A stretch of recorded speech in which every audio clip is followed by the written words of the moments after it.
Better? Okay, welcome everybody. Thanks very much for joining this audit and governance meeting. We're getting a bit of echo, or is that okay, Steve? No, it's okay. All right, good. Thank you very much.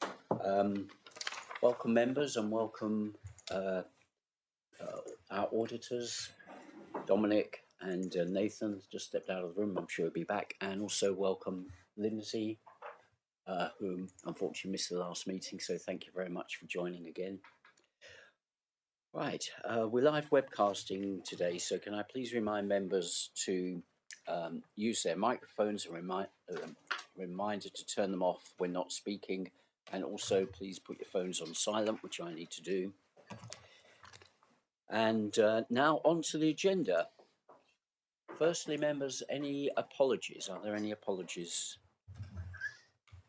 I can see everyone's present, Chair, apart from Councillor Preswell. I've not had any apologies from her. Okay, thank you. Right, you may join. All right, item 1, the minutes of the last meeting. Are there any questions or comments on the minutes from the last meeting? Yes, Councillor Dennis. Thank you. Can I just ask if there was a recording of that all-member briefing on the risk register that was on the 28th of November? Well, I don't recall myself. Was there a recording of the briefing on the risk register? I think there was, but I will confirm for Councillor Dennis. I'll check, thank you. Yeah, thank you. Presumably you'd like that circulated if there was a recording of that. Yeah, okay, let's do that. Okay, I also want to just raise a question which is on page 6 of this, or page 2 of the document itself, which relates to the earmarked reserves, because we had a discussion about the compensation grant reserve, the business rates compensation grant reserve, on page 2, and it's the way it's written, I think, Lisa, is slightly misleading here, because it's basically saying the reserves are 15.47 million, but then if the compensation grant reserve is taken away, the reserves go up, which I think even in clever accounting practice would be quite challenging. So maybe we could just clarify that at an appropriate time, please. Yes, certainly, Chairman. And the reason for that is the figure is talking about total available reserves. So it does include unearmarked reserves, which were 2.1 million. When we do the council report in February for the budget proposals, that we always have an appendix that talks about the reserve strategy. So within there, I can include a table that shows the reserves at March 24, March 23, which is what these minutes are referring to, and then also what we think it will be going forward to March 26. So yeah, I can produce a table that will show that clearly for members. Thank you, Chairman. Yeah, thank you, Lisa. I think it's important that we just try to keep a watch on the reserves and we know what the net figures are when these exceptional items are excluded from the figures. Thank you very much. That would be helpful. Yeah, Councillor Yardy. Thank you. I was looking at the minutes yesterday and I just wanted to get confirmation. There is a section which asks for that the all-member briefing, the Director of Strategy and Governance would set out the specific reasons as to why the declared climate change and biodiversity emergency is not currently included on the register. Might be my memory, but I just lack the specific reasons that were given. It would be nice if that rationale could be given or provided at some point. Please. Thanks very much, Councillor Yardy. Yeah. Thank you, Chair. Yeah, I mean, it was discussed as an example during that briefing as to why. I can go through that again now if that would help members. Essentially, at the moment, our aims for climate change and biodiversity are set out for 2030 to be net zero as an organisation and to work towards net zero for the district by 2050. So the view is at the moment that to put it on as a strategic risk in terms of corporate ambition would be a bit early.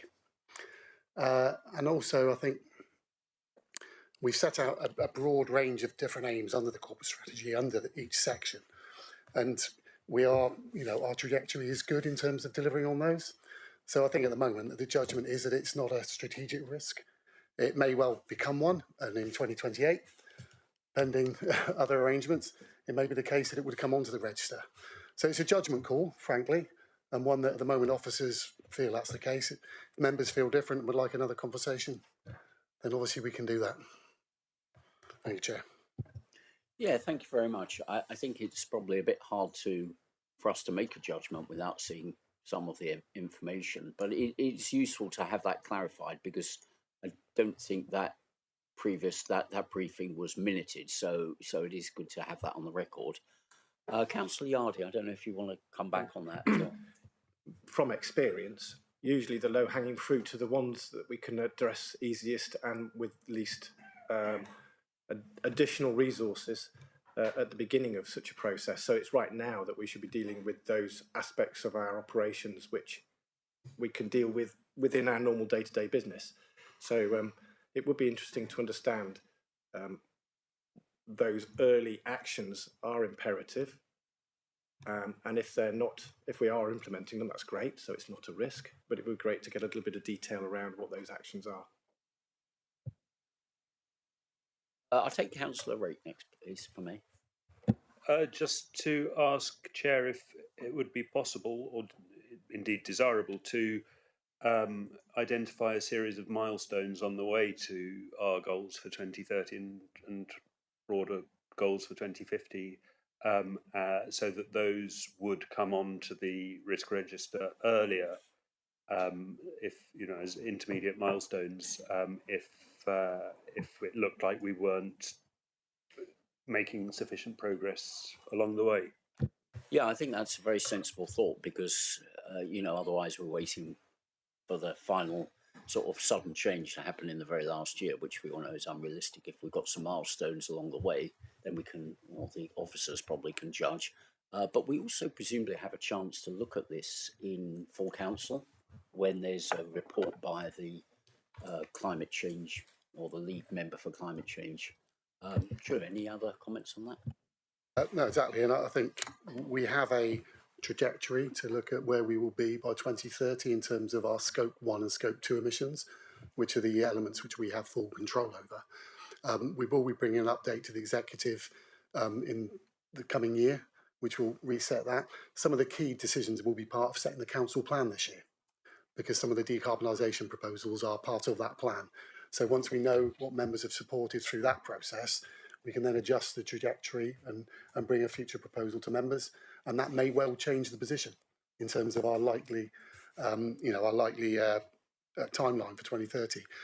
With respect to Councillor Yardy's points, yes, exactly, you're right. The low-hanging fruit, the easy stuff we've worked on. We are now into the slightly more difficult stuff. For example, our waste fleet, which is a huge contribution towards our carbon emissions.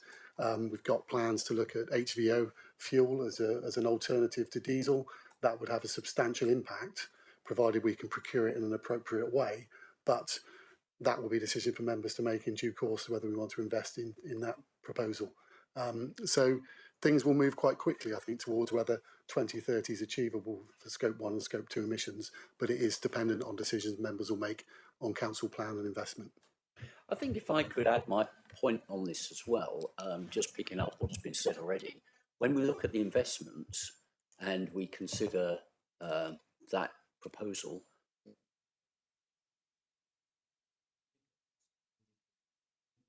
going to be on moving the needle in terms of the climate change objectives. So it'd be very helpful, I think, to see what difference these spends are going to make. For example, covering the leisure centres with solar panels, or covering Fulton House with solar. What savings is going to be made? Am I missing something, or can we not see that? Not in this meeting, but in a separate, discussion, or in the full council, so that we can understand whether we are on track with these objectives or not. I was going to say, I mean, I don't think this is the right committee for that. Yeah. But absolutely, I would want us, partly because we've got a very good story to tell, that I would definitely want us to be describing and illustrating and setting the narrative that indeed we are on target towards our CO2 emissions, trying to get to net zero. I mean, you've mentioned the PVs on leisure centres, Fullerton House. Also, the fact that we've transferred, we're getting 17 new electric vehicles to replace 17 diesel vehicles. Our recycling rates are up considerably, and we want to do better with that. So those are all absolutely our examples of where we are moving along that line. I mean, I think you're right though. I think it would be better if it was a clear and obvious item on an agenda that spells that out empirically. This is the carbon we've saved, and this is where we're going to get to. I think it would be good for this council to do it, because then we can illustrate that to the rest of the world. What we're doing. Yeah, thank you very much, Leader. I think that's a helpful reply, and perhaps that's something I agree with you, it's not really part of this committee, but I think since we do have an interest in it, our members happy with that feedback? Sounds like we are. Thank you very much. And thanks, Drew. A couple of other points, if I may, on that, because one of the other things that came out from that briefing, Drew, was the acceptance that if we do want to drill down in one of these issues on risk management, that we can actually do so. And I think you made a suggestion in that briefing. I don't know if that maybe it should be the chair, myself, that looks at it. Maybe you just want to repeat that so that all members can hear it, because obviously not everyone wants to. Absolutely, Chair. Yeah, what we sort of discussed at that briefing was that the role of audit and governance is to check that there's a framework in place to manage risk, and that risks are highlighted through that process. So an escalation process from service level through to SLT, discussions with lead members, and then elevation to the strategic risk register. But it wasn't the role of the committee to manage the individual risks, because those risks are managed by the lead member, the executive, in conjunction with the officers. So where, for example, the assessment of a particular risk presented through the strategic risk register to this committee, if there was a feeling that it wasn't being assessed properly or something else should be on there, that the chair would have a discussion with the relevant lead member about that particular issue. Because, the things we've got on there, such as financial position, leisure provision, cyber, they're all actively being managed by the lead member with the relevant officers. And so there needed to be a sort of a route to check that the assessment that you were being presented was accurate. And that was the proposed route. Thank you, Chair. Yeah, thank you, Drew. I think that's a helpful clarification. So when we look at the risk register in another session, we should bear in mind that if we do raise issues, that's a good way of digging deeper. Thank you very much. Okay, I do also have a question for Lisa about the note here that Lisa, you'll provide an update on the civic financials. I'm not sure if there's a time later on in the agenda to cover that, but if there is, let's leave it. Or if not, maybe you might want to comment now, if possible, or Pauline. Entirely up to you, Chair. We can either do it now or as part of the audit tracker. Okay, let's do it as the audit tracker. Yeah. That's a good suggestion. Yeah, thank you very much. Good point. Okay, thank you. Yes, Councillor Yardy. Sorry, are we on the I'm looking at the agenda and I'm looking at the minutes that are provided there. I wanted to ask a question. On the codes of conduct complaints, what provision do we have for individuals that refuse to accept the need for further training or apologies, etc.? Well, I think we've got code of conduct later. Yeah, Councillor Birch, were you going to add anything on that, or should we leave it to later? I was going to say that's on the agenda. Yeah, it's on the agenda. Let's leave it to later. Okay, thank you. I know you want to press on quickly, Councillor. Okay, right. Nothing more on the minutes, I hope. Can we? Oh, sorry. I beg your pardon, Dominic. Just want to highlight apologies that we were supposed to have met last week to do the self-assessment, and that had to be cancelled. We've got a new date arranged. I hope it's in everybody's diaries for the 13th of February at 10 o'clock. We would like to do it in person as much as possible. So if you can be here and we can talk around the table, that'd be great. But there is, I think, the option for remote if that, you can't make it in person, but it'd be great if we could be actually in a room together to go through that.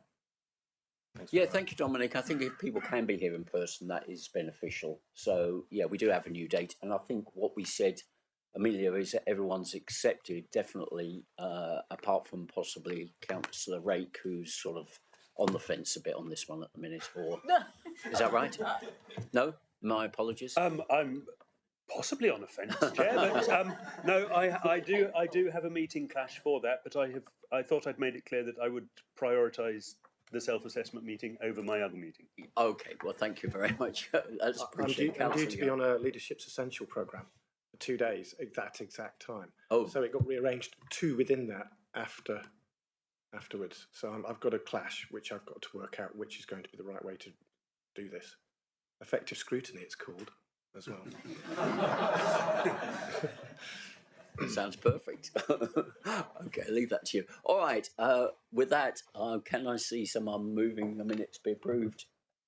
Yep, and seconded by Councillor Oram. All right, thank you. So I assume the minutes are okay. Let's take those as approved. Let's move on then. I don't see any need there's no urgent business. Can we just look at the code of conduct minutes? Oh, code of conduct minutes. Code of conduct. Oh, the code of conduct minutes. The 2 panel hearings. Right. Yes. Consideration of the code of conduct complaint by the Audit and Governance meeting subcommittee on the 30th of October.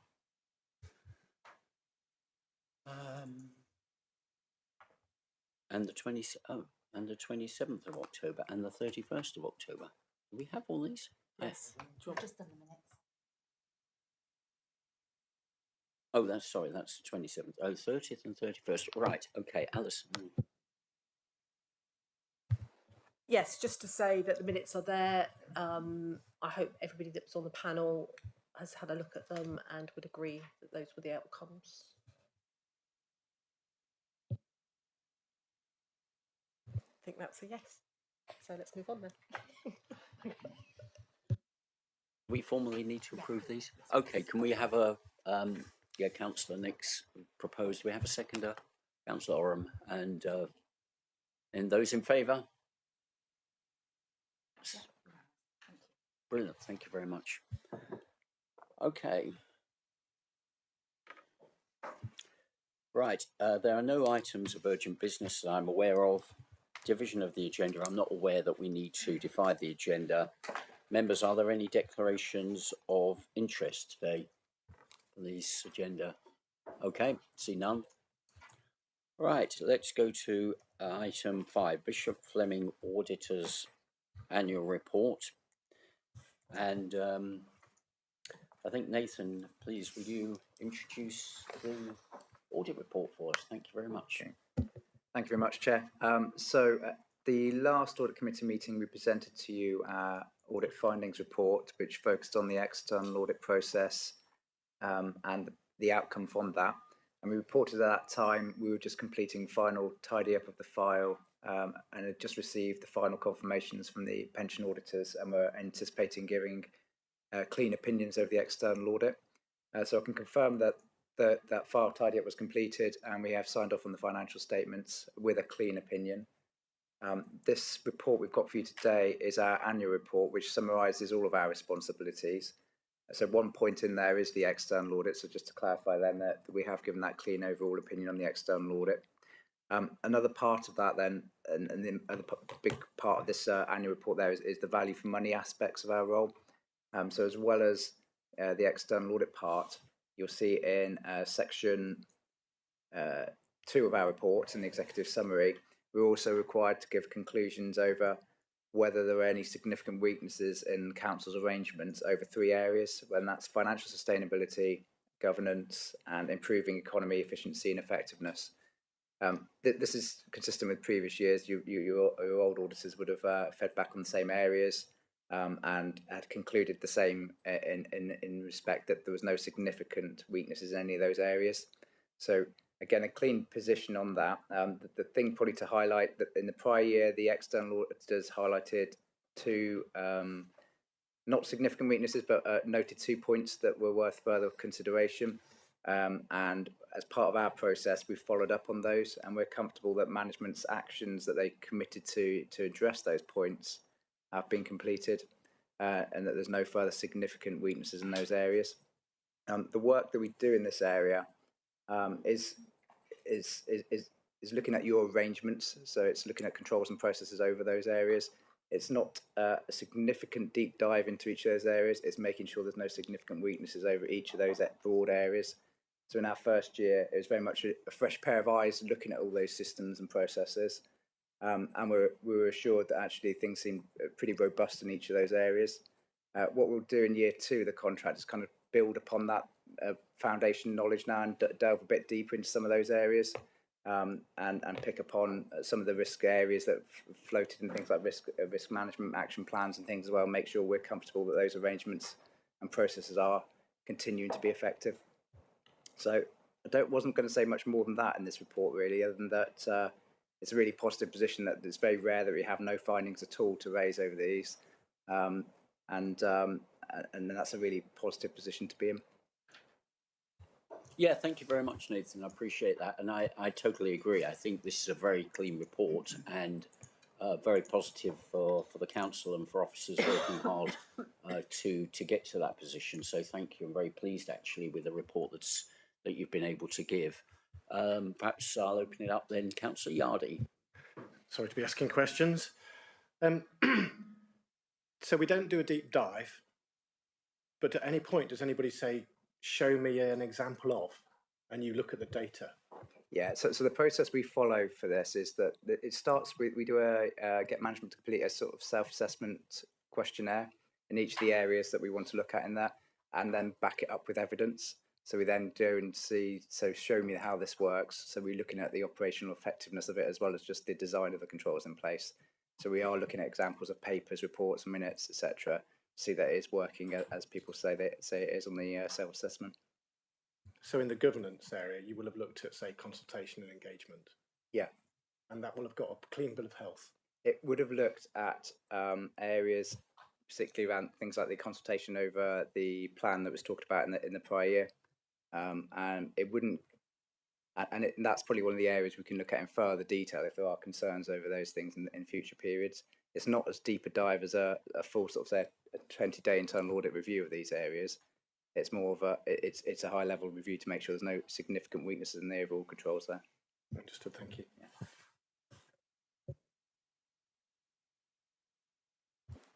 Okay, thank you. Perhaps it's worth just asking. I mean, it's obviously very encouraging that we've got no significant weaknesses in any of these areas, you know, and they're quite broad, covering value for money, sustainability, governance, efficiency, and economy, and so on, which is great. Are there any areas, Nathan, that are potential or smaller areas of concern that you're going to be looking at in more detail, or that we should be aware of just for reference from your side? I think not concern at the time. I think we'll be focused on the areas where there's change and things are moving. So I think you've talked about, and we had a good debate actually around risk management process and controls there and how that's working and evolving. And I've picked up before the point around stakeholder engagement at the last meeting as well. So I think we'll look a bit more at that in more detail as well. But for the role and our responsibilities, there was nothing that came out that we felt it was necessary to raise. Okay, that sounds a good answer. Thank you very much. All right, so unless there's any more questions, do I have anyone moving the motion that we note the contents of the Auditor's Annual Report? So moved, Chairman. Yep, thank you, Councillor Oram. And seconder, Councillor Rake, by the sounds of it. Thank you. I'm ahead. All those in favour? Thank you very much. Okay, good. All right, thank you, Nathan. That's really super. Good. Right, so we should come to then the progress on the 2024-25 internal audit plan. And Councillor Brazil, I think you're going to introduce this and then hand over to Dominic to give the detail. Yeah, no, thank you, Joe. Can I just say, I mean, thus far it all looks very good. Well, no, yeah, no. You know, either reasonable or substantial assurance, which is exactly what we want to see. You know, and I think one should always be slightly careful, is that an audit looks at it in a slightly different view from maybe councillors look at it. And perhaps the most obvious one is the Freeport, that has got substantial assurance. And I'd just like to thank, I mean, John's here, as it is, you know, that obviously that the audit, the internal audit was very satisfied with the controls that we had over it. I think one has to draw the distinction between whether you feel that we've got all the governance and risk registers in place, compared to whether you actually, if it's something that you, in a sort of policy point of view, you agree with or not. And that's not what the audit does. It doesn't try and make value judgments on that. So, but other than that, I think it's very good. I mean, obviously there are more draft reports coming out, and hopefully they will be as positive as the ones that have thus far. Thank you. Thank you, Councillor Brazil. Thank you, Chair. This is the latest report that is informing you of the progress made on completion of this year's audit plan. The report is in our usual format, although I've slightly changed the Appendix 1 in that we've reported the findings of those completed audits where we've issued a final report, but you'll note that there's a shorter summary. I think in previous reports it was quite a long narrative, and what we've done, we've just shortened it a little, and each finding is identified by a heading and followed by the response that officers have provided us to a recommendation or comment. I'd like just to note that the recommendation tracking is on today's agenda, which is welcome. We welcome the efforts that officers are making to monitor the agreed actions that we've made in the past, and ensuring that those actions are being implemented. And we are happy, Devon Assurance Partnership are happy to assist in that process, as we don't like to repeat recommendations that we've made in previous audits. On page 36 of your papers, I've listed the audits that have been completed and the assurance opinion provided. This is then followed by audits that were ongoing as at the 10th of this month, and you'll note that these are at various stages of completion. On pages 42 and 43, there is a brief summary of our reviews completed since my last report, which was way back in July, and the positive position the authority is in, or the action that has been taken to implement recommendations where appropriate. As I say, Appendix 1 provides more detail on those completed audits with our major findings from each of those final reports issued and the responses that were received from officers to our recommendations. The chart on page, I think it's page 44, hopefully provides a clearer picture of the status of audits in this year's plan, and this is further expanded by the tables in Appendix 2. We continue to progress the 24-25 plan. We have 8 audits yet to start, but steps have been taken to map out resources to ensure that as many of these are at least started before the end of March. As you are aware, audits don't miraculously finish on the 31st of March. They do actually fall over into the next year, into April, but we try to get those as completed as soon as possible. For example, the ICT cybersecurity audits are scheduled for March, but they will carry on into April, and we'll report after that. Please note that 3 of the outstanding audits relate to actually the certification of grants, and we await confirmation whether there is actually a need for internal audit sign-off, and if so, whether it's required in this audit year. We are aware of one that actually will be actually having to work on in the first quarter of 25-26. I will finish just by saying that I'm pleased that so far this year none of the audits have resulted in us giving either of our 2 lowest audit opinions, that being limited or no assurance. And as a result, based on the work that's been carried out, today, I can give reasonable assurance on the internal control environment. And this will be monitored and updated as we head towards the end of the audit year. I'm happy to take any questions. Thank you very much, Dominic. I appreciate that. And again, I do want to just compliment the team and say it's a very, very good report, in that we've got 5 substantial assurance reports this time round and 5 reasonable assurance reports. And no areas that are major concerns. So, you know, I don't think it could be very much better given all the other things the council's working on. Any questions from or comments from members? A lot of people deep in thought here. Oh. Councillor, yeah. Sorry. So I read on page 48, we agreed 1 low priority recommendation, 2 well as 2 opportunities to drive operational improvements that are associated with corporate strategy plans, and it was given substantial assurance.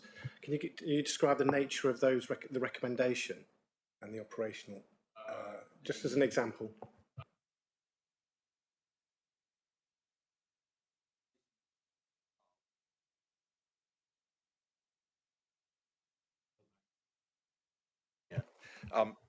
The narrative above should actually highlight those areas. When it's just summarised. I can look those up and for you and feedback. Thank you. That's really clear, and it is, the text in there to me is really quite important, because that is how we deliver. But thank you for your assurance. Councillor Nix. Yes, I'm looking at the health and well-being, which you've given reasonable assurance for, but there are 5 medium and 1 low priority recommendations on that. Can you give us and I know it's a rough timeline, I'm not going to hold you to it, but rough timeline on when those will be monitored and how, please? Microphone. I can look at the report and give you an indication of the kind of the target dates that have been given, but officers might be in a better position to be able to answer that one. I can try and dig the report out.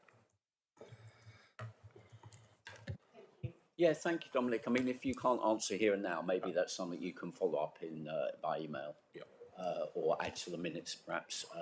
We don't need to necessarily wait for that, I don't think, do we, Councillor Nix? Okay. A couple of points Councillor Yardley, you go for it. Yeah, of course. I've been reflecting on the corporate strategy and plans. It would be great if I could be furnished with the details of how that will be managed, or if I'm allowed to receive that, or if I'm going too far, you can just stop me there. But it would be great to see what plans are going to be implemented, to know that we've got assurance that will be remain substantial. I feel personally that this is extremely important, and that if we were not to achieve those recommendations, then this would move from substantial to another grade. But to me, it's really important that this is implemented really well. So I'd like to understand a little bit more, but I don't think it's placed in this meeting to perhaps go into that level of detail. Just because I missed a part of what you said, Councillor Hardy, which area is this in? Corporate strategy and plans, and I'm reading the text associated with the recommendations. It wouldn't be a recommendation that I would like to see forgotten about or not achieved. Chairman, apologies. I've just found the audit, Councillor Yardy.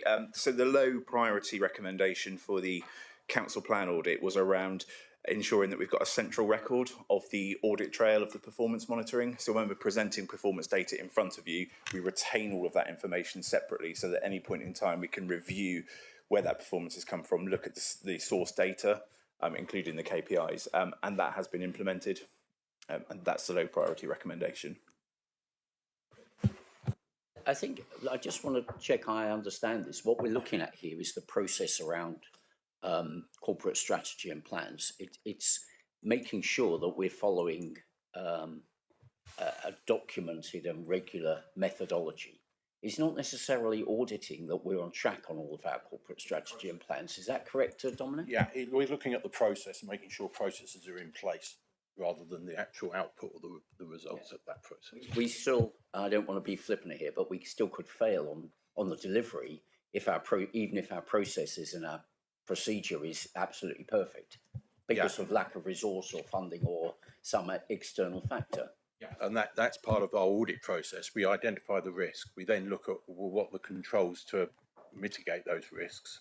But then we do the testing to see if those controls are actually being, because you can have controls in place, but they might not be followed, or for some, depending on the type of control, sometimes, and that's why we do testing to ensure. But we don't actually look at necessarily what the output is as such. We just test to make sure the process is working. Yeah, thank you. It's just to be clear, what we're seeing as green here, we're not necessarily saying we're going to deliver everything at the moment as far as this report is concerned. I am very encouraged by the substantial assurance on the free port, especially as I led the work and others got involved on all the recommendations. So maybe I could just double check, Dominic, that you are looking or have looked at the recommendations that the working group raised, and you've followed through to make sure that they are being actioned or part of the control mechanism for the free port, both in this council. And did you also look at the workings of the free port body, or was that outside the scope of what you did? Firstly, yes, we did look at, I think there were 17 recommendations made and we've looked at those. And I think we found that the vast majority had either been implemented or were being implemented. So we were quite happy with that. As far as the wider Freeport organisation is concerned, there is an audit that is taking place as part of the Plymouth City Council audit plan to look at the Freeport as Plymouth City Council as the accountable body. And as part of that, we'll be looking at the governance of the Freeport company to ensure that it's actually meeting the what was decided in the agreement with the government at the time as part of the memorandum of understanding, etc. So that will give you some comfort that the Plymouth City Council as the accountable body is got all the right procedures and controls in place. Councillor Nix. Yes, to go on from that, obviously we've got the working group on the Freeport going on at the moment where we looked at the 17, we made a list which we're continually monitoring of that. I think there's a report later in the meeting today. Councillor Oram. Thank you, Chairman. And yeah, can I just echo what you said a moment ago about having that assurance about the Freeport? It's quite surprising, I thought, given that the uncertainty around the Freeport as a whole. So it's really good to see that there's the assurance there. My question is around the well-being, health and well-being. And Chairman, I don't know whether I need to declare an interest simply because I work in training as a part of my day job. But my question does surround that. It's great to see that we are looking at sort of mental health first aider provisions for the staff here at South Hams. But I'm also interested in what other training and resources, because it's mentioned here, but not sort of any detail on what kind of training we're looking to put on for our staff here at the South Hams. I don't know whether that can be answered just from a position of interest. And Neil, maybe. Just to say, Neil, sorry, I should have said, I don't think there's a particular interest to declare because you're not working for South Hams or any of the training organisations that we would use, as far as I know. If there is, let us know. No, Thank you. Appreciate the clarification, Chairman. Neil. Thanks for the question. So yes, we're putting a package of support in place. We are looking at, we are currently exploring an external provider, as it happens, to look at providing some sort of wider resilience training for employees, because I think mental health first aid is fantastic, and actually people are accessing that support. That is provided in-house, so we train those mental health first aiders in-house, and they provide support to their colleagues. But we're conscious that, and with some of the challenges coming down the road, some of our employees' resilience will be tested further, and therefore it's important that we put early support in place. So we are looking at a package of that wider resilience support, which, yeah, happy to share some of the insight into what that programme might look like for you. But there's also a package of support in terms of our employee assistance programme. So we have sort of counselling lines where employees can contact and talk to a counsellor directly with them and get support if they feel they need that support. And that's extended to their families as well. I believe it's also available to our members. We've recently promoted it through the member bulletin. So there is a wide package of support that we're currently developing. We haven't nailed the exact detail at this point in time, but we'll certainly share that at the right point in time. Thank you, Neil. Councillor, next. Yes, going on from that, obviously you've just alluded to, Mr Hawke, the challenges we're looking at further down the line. I wondered if a special package was going to be put in place, or I don't know whether that's for us as the Audit and Governance Committee to look at, but obviously we are concerned particularly about the workforce and the members at this time, but particularly about the guys on the ground. Is there going to be a specialist package put in place when we've got a bit more information? I don't know if there'll be a specialist package around local government reorganisation, but I think, yeah, we're certainly already having conversations, aren't we, Drew, around how do we ensure that all of our employees are in the best position for the future, whatever the future brings, and that they are able to cope with any of the challenges that come along, because there will be changes, undoubtedly. So that programme is being developed. But I think at the moment we're on top of that as officers. Drew, do you want to come in? If I may, Chair, just to say, so we're about to start the service planning process for 25-26, which will be developed on the back of the adopted council plan, so that each head of service understands, you know, which projects they're going to take forward and what resource they need. And so at that point, we're also asking them to come forward and think about their teams, what support will the team need, whether it's individual training sessions, whether it's further packages on resilience, whether it's growth opportunities, all that sort of stuff. So, you know, we're doing it service by service, depending on perhaps the challenges they may face in the future, but obviously in a way that, you know, provides the right level of support for all the officers. Brilliant, thank you, that's really good to know. Thank you very much. Lisa. Oh, sorry. Chairman, just to Yes, say, we Chair. are also doing some training ourselves within the staff team.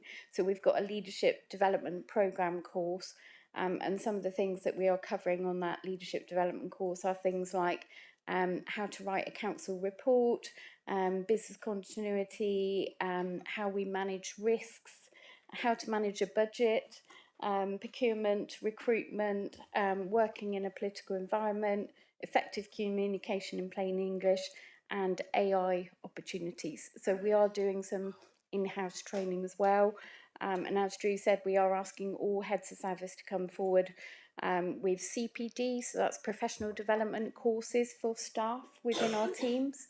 And certainly within teams, we are looking at how we can increase the knowledge and experience of all of our members of staff. So perhaps doing some shadowing of other areas within the team, or even working across services. Thank you. Yeah, thank you. That sounds excellent. Appreciate that. Councillor Oram. Thank you, Chairman. Just to finish on that point, I think it's really important, whilst we're on the subject, to note that, you know, obviously there is going to be changes for the councils, all the districts and county. So if we can do whatever we can to make sure that staff here at South Hams are upskilled, got the training that they require to make sure they have the best possible opportunities to get another job when South Hams eventually disappears, I think we owe it to all the staff at South Hams. I'm sure the leader would be more than happy to agree with me that, you know, they've done a fantastic job over the years, and they deserve to get all the support they can from us in terms of training, upskilling, and getting those opportunities moving forward. Yeah, thanks, Councillor Oram. I mean, that is a good point. I don't think it's necessarily for this committee, but it is one I think that the leader and the chief exec and leadership team need to bear in mind as we go forward. I don't know, Dominic, whether you've got any other points around the risks and issues over the potential reorganisation, the devolution white paper, and also the JLP changes that are likely to come our way, and whether there's work for you in those areas going forwards to understand the issues and how we'll manage that whole process, including staff skills and training. But are there internal audit actions that you think you might need to put in place? Thank you, Chair. Yeah, devolution white paper, obviously Devon Assurance Partnership, we look after yourselves, but we also, you know, we've got Torridge, North Devon, and we do some work for Teambridge as well. And obviously it's at the top of their agendas. So it's the top of our agenda, local government reorganisation. dare I say, I remember when, was it 1997 when Plymouth split from Devon, and it was internal audit got involved then. It's a lot of project work, and I think we're going to have to get involved there, making sure your project management procedures and your skills are there. So we'll start doing work and put time in next year's audit plan for local government reorganisation. Obviously, at the moment, we don't know what it's going to look like. Once we get a bit more clarity, we can then kind of actually pinpoint where our resources should be put. But internal audit will get involved in how the whole operation carries on. And I think Drew and I will certainly speak, and I'll speak to the rest of SLT about that. So it is at the top of our agenda, and we will be proposing to put some time in. And it's upheaval. It's upheaval for everybody. Even within Devon Assurance Partnership, we realise the impact it will have on staff. Business continues. We realise, business as usual continues, and it does for your services, but it does for us as well. So we'll continue to be doing audits. We won't be wasting our time and looking at areas perhaps that don't need it, but we'll probably get involved where there's handover of assets, handover of liabilities, all that kind of thing, or handing over of systems. We might get involved there. Councillor Yardy. Can I change the subject? Well, yes, just if I may comment before you do that, which is that it's very good to hear that you're going to get involved in that, and maybe we can have an update in next or subsequent meetings, because I think this is a massive, massive change project. It obviously will affect staff, but as you say, it's going to affect virtually every other aspect of the way the council operates. Drew. Perhaps just to add to that, from the officer point of view, obviously the leader and chief exec having the conversations around what's going to happen, and that will continue from an officer perspective. We've got a team together. We're starting to pull together the evidence and the information that will inform any future change process, and also, this will be elevated to the strategic risk register for the next meeting of audit and governance. For consideration, because at this moment it would be considered by officers to be one, but obviously lots of mitigation being put in place. But it'll be down to the leader and the decisions that will come down from government. Thank you. Yeah, thank you, Drew. Okay, all right. Moving on then, Councillor Yardy, to a new subject. Sorry to bring this up, but parking is 3.3 million of our revenues. So I'm quite interested to understand whether there is an audit or some sort of assessment of the assumptions, of the revenues, of the risks associated with not reaching those revenues, because it is I'm trying to think of the right word, can't think of one, but it's a very important subject that is managed, so that we manage whatever we do there really, really, really well, and that we're not caught out by one of our assumptions not actually coming to fruition. So we don't have the revenue for some reason. So I think it is important that at some point there is some sort of assessment of, I'm going to call it parking, in a broad sense, to make sure that what we say we're going to do is going to be achieved. Thank you, Councillor. Okay, Dominic, I don't know whether you've got any thoughts on that, or if anyone else wants to feedback. Julian. Yeah, I'll just say, I mean, I hear what Jed's saying. I mean, obviously we do ask that we have a revenue budget monitoring system that comes to executive once every 2 months. So we predict what we're expecting to make in car parking month on month, and that is very closely monitored. And where there is variations, that is reported to the executive. So it's not like we just do it and then a year later we go, oh, it didn't quite work out like that. We monitor it throughout the year. I should also say that on the car parking, we've absolutely said it was an amendment proposed by John Birch, that we are going to review how the changes in charges are affecting our car parks and whether we're achieving our aims, and as far as revenue. Should I say that that revenue is not That's gross revenue. It's not net revenue, because car parks cost money to run, as do the services that we provide in the car park. So I think we shouldn't, under the illusion that somehow all that money is net profit. It's not. Yeah, thank you. Okay. All right. Anything else, or should we move on? All right. So it seems like we have finished questions on that. Is anyone prepared to move the recommendation that the progress? Oh, yes, Councillor Nix. No. Oh, you are prepared to move. Okay, just checking that the progress made against the 24-25 internal audit plan and key issues arising are noted and approved. Councillor Nix is moving that, and Councillor Oram seconding. All those in favour? Okay. Thank you very much, and thank you, Dominic, again for all your time and your team's time on that topic. Right, so let's go to item 7 then, the internal audit recommendation tracker. Councillor Brazil, again, over to you, please. It's sort of odd this coming, I think, at the beginning of the year, but I mean, in looking back over the previous years, it's good to see that our audits are absolutely 100%. There have been some recommendations. I think it's 92% of those have been carried out, and 8 are in the process of being carried out. I think for members of audit, what it's important to know is that, and it probably goes back to the previous item as well, is it's very important that heads of service will say where they believe areas that we need to have an internal audit. But I think if members, and particularly members of the audit committee, feel that there's an area that is worth looking into, that this council and somehow not being looked into, then absolutely we should try and get that into the internal audit. But I think from this report, I mean, the report, it couldn't be much more positive, really.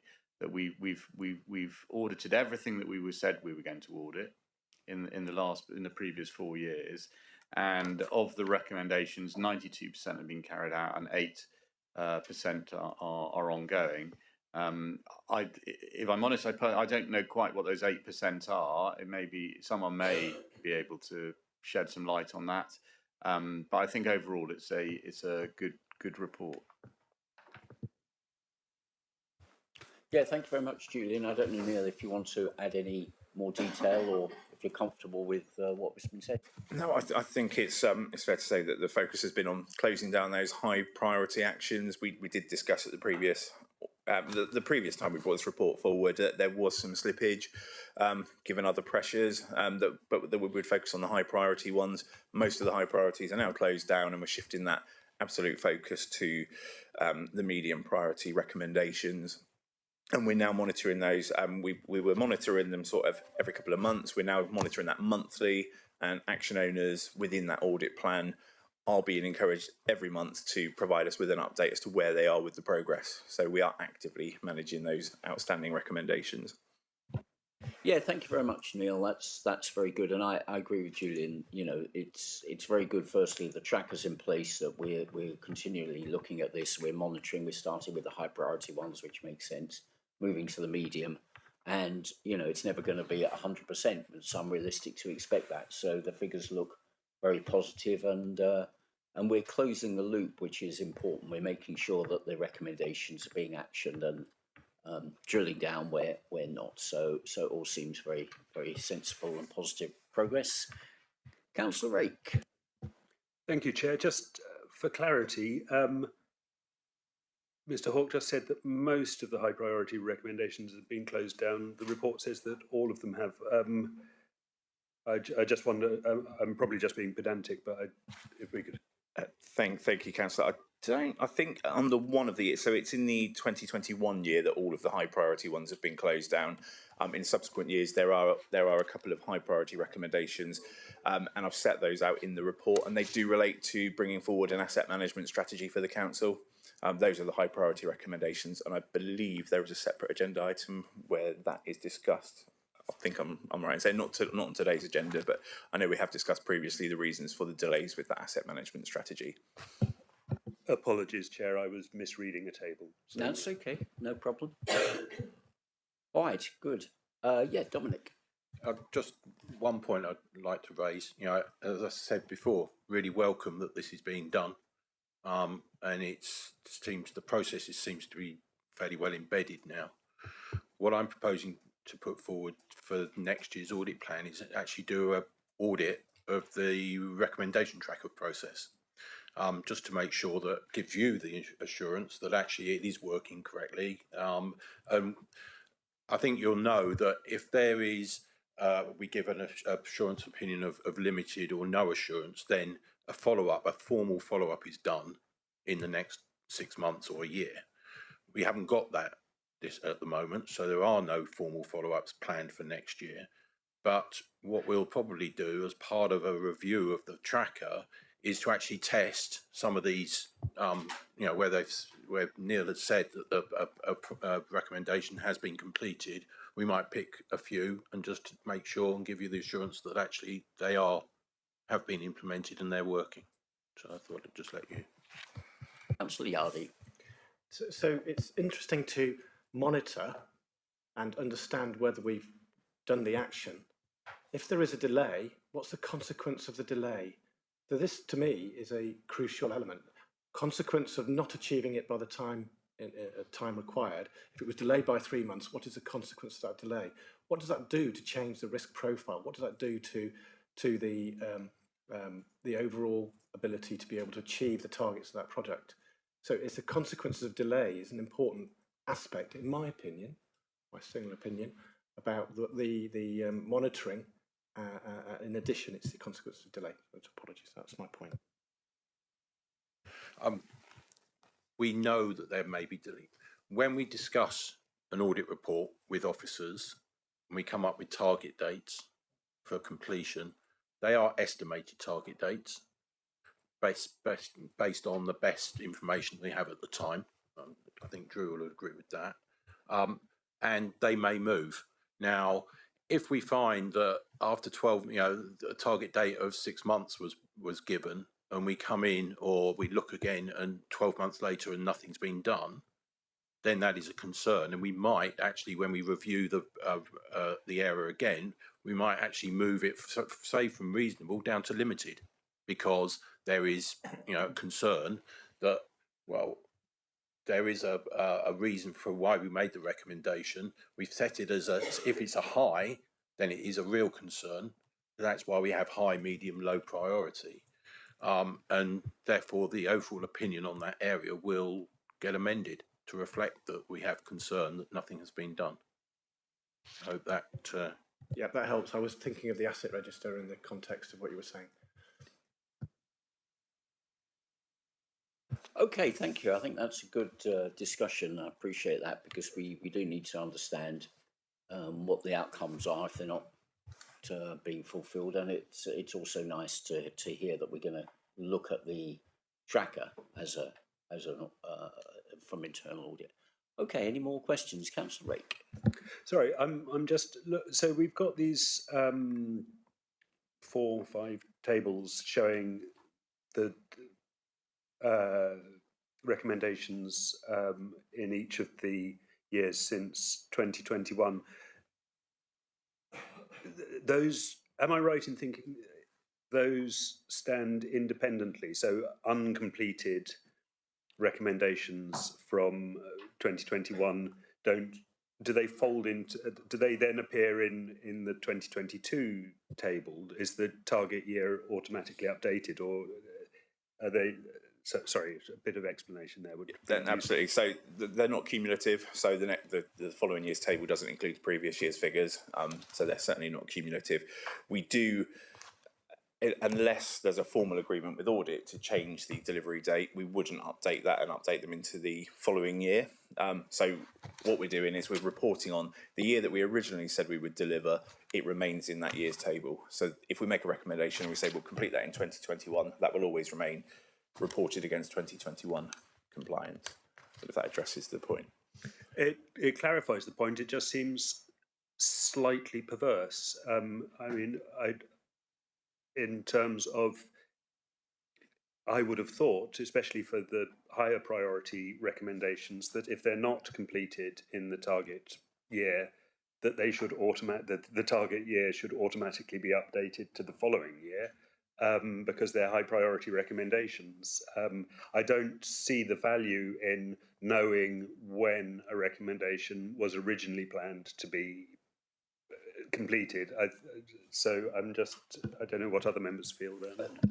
Thank you, Councillor. Yes, just to clarify, I mean, if from our perspective as officers, if we said we were going to do something in 2021 and it was deemed high priority, and it remains high priority, I think it's important that we say and for transparency for this committee, that we continue to report that there is an action from 2021 or 2022 that was high priority that we haven't completed. Otherwise, we end up pushing everything into potentially 2023, 2024. But we can consider that, and we can consider the profiling. I mean, as Dominic says, we're going to work through the process. We are looking at a smarter way of monitoring the data, including potentially giving our heads of service access to part of the Devon Audit Partnership system, so that when we're providing updates on audits, we're going directly into the audit report. So we've got one source of the truth, rather than a spreadsheet which is tracking within a house and a Devon Audit Partnership report, which will enable that audit. But as part of that, we can take that into consideration in terms of how we report and do we update those due dates based on any agreed revisions. Perhaps just to add a little bit of context to this whole situation, if you look back a couple of years, we had a huge amount of outstanding audit recommendations because we didn't have this process in place. So in a sense, we're sort of catching up with ourselves. So some of them, yeah, it does look good if there's one from 2022. But the other thing that also happens is that the audits overtake each other, because a lot of audits happen year on year. In which case, we're trying to sort of make sure that a recommendation that would have been a medium could become a high in year 2. So there's a bit of reconciliation going on, but hopefully you'll be in a position probably in the next iteration of this where most of those 2021, 22s have gone, or they've been overtaken by a future audit that may have changed the level of insurance on that particular action. Some things fall away as well because the situation has changed. Change in legislation, for example, means that a relevant procurement recommendation from 2022 is now irrelevant because we've got new legislation and it's overtaken. So we've done our best to try and get an up-to-date picture, I suppose is what I'm saying to the committee. Thank you, Chair. Thank you. That's very useful. I just think that for legibility and transparency, maybe an approach where we have a sort of brought forward and then carried forward line in the table would be perhaps useful, because otherwise it sort of, you just have this, you're dragging this big long legacy behind you. Any points on that? I mean, I support Councillor Rakes. Oh, if there's a systemic issue that's not been managed in one particular year and it drags over, then that should be identified. yeah, I mean, I tend to support, to be honest, the way it's shown now. I think what's important is that early years are not forgotten. I think the fact that it's in 2023 or something, so long as that is actioned urgently, personally, I think it's actually very important to see that this has been around for 3-4 years. And I'd really worry if we lost that, and if officers had the ability to say, well, let's forget that this was raised 3 years ago, let's just stuff it into the current year, because then the importance and the longevity of the concern is potentially lost. So I tend to think this is a better transparent system rather than rolling forward. I don't think it's up to this committee necessarily to sort of manage the minutiae, but other people may want to chip in. Councillor Hancock. Just for completeness, Chair, I'm on team. I want to see the lag, so I agree with you. Sorry, guys. No. Seconded. Councillor Oram. I think it's seriously. I think it's important. I want to know if things are lagging from 21. I think that's important because to me that's if something is not started from that. So I think we can. Councillor Oram.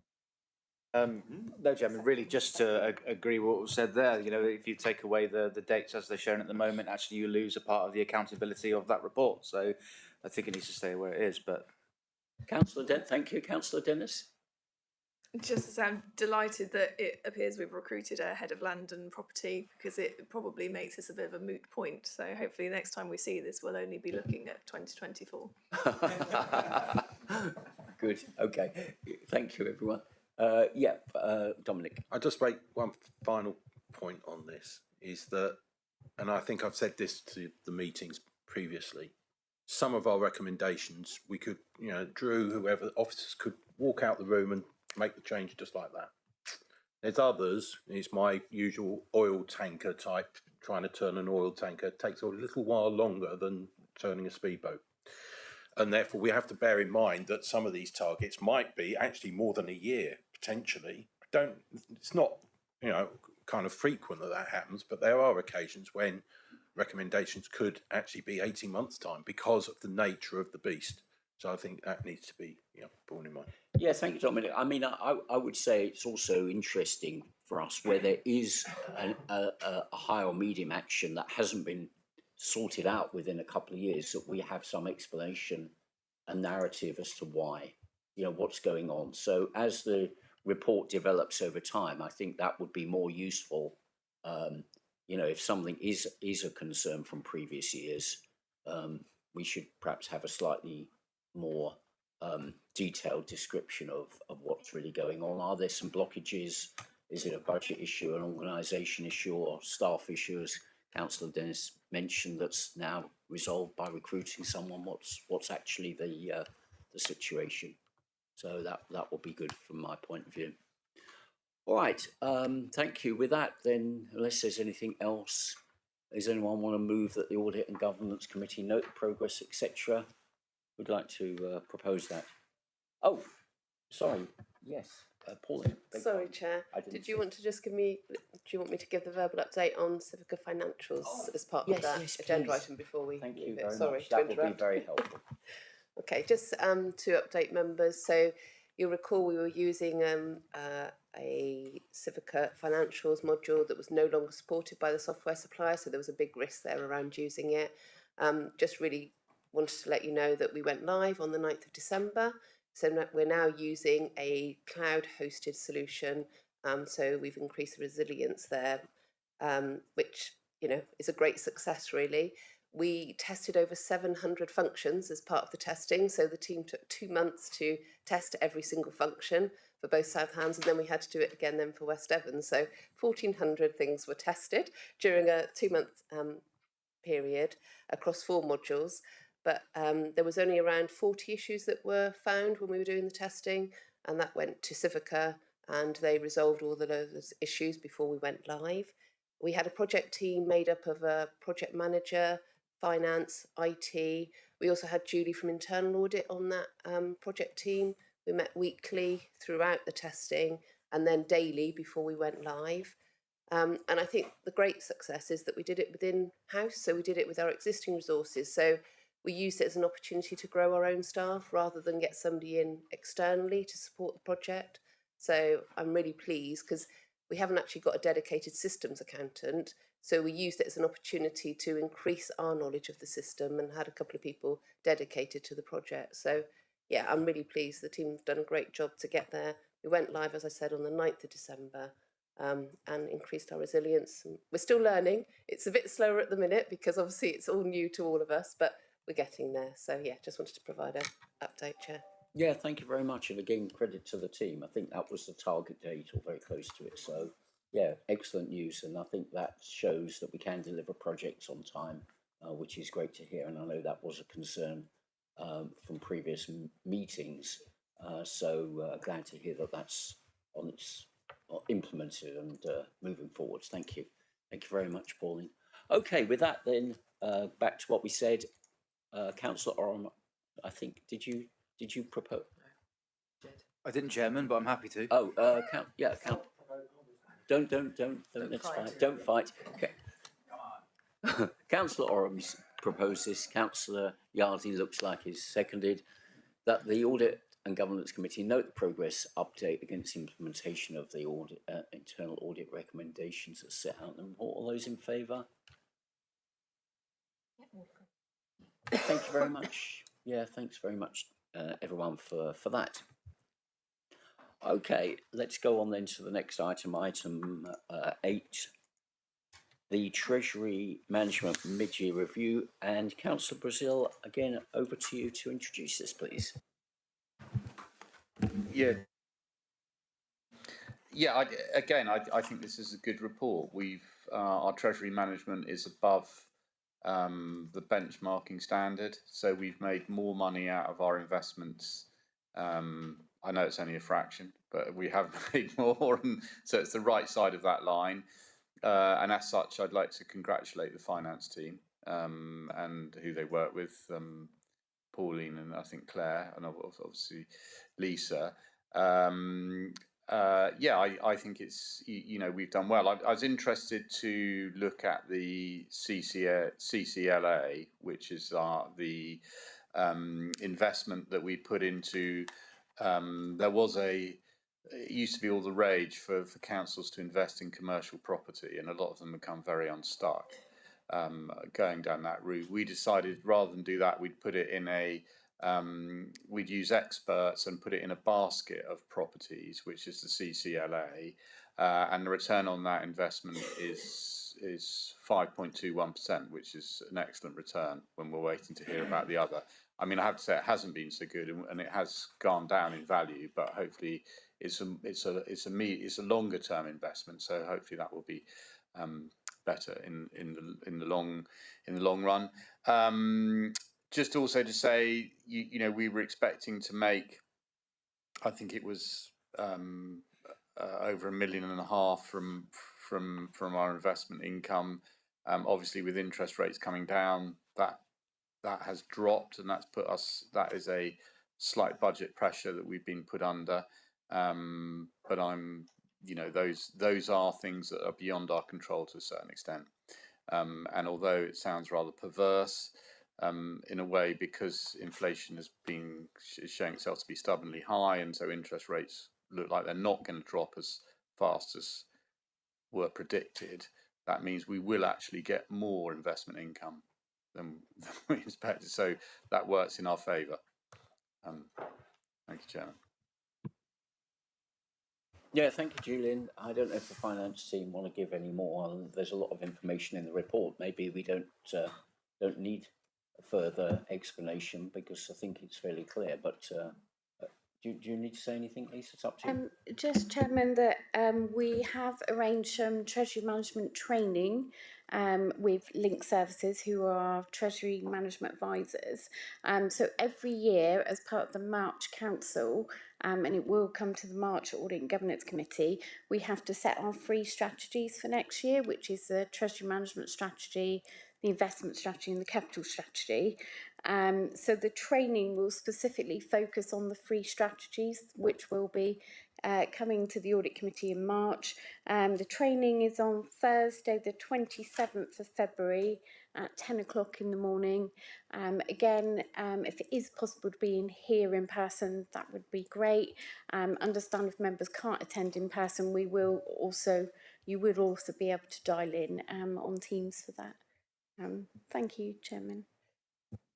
Yeah, thank you, Lisa. I mean, we did do that last year, and I think each year we probably understand a little bit more.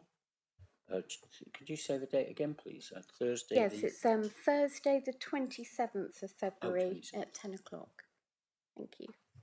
Yeah, thank you. Okay, 27th.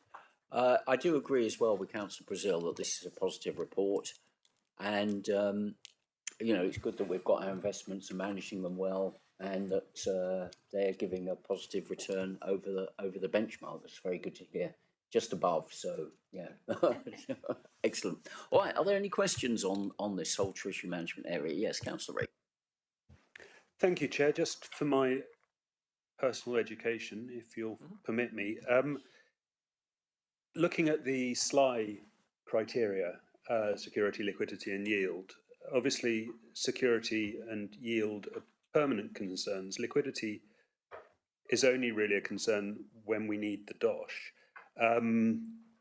And I'm just wondering, is there any sort of formal matching of the terms of our investment and the likely requirement for cash?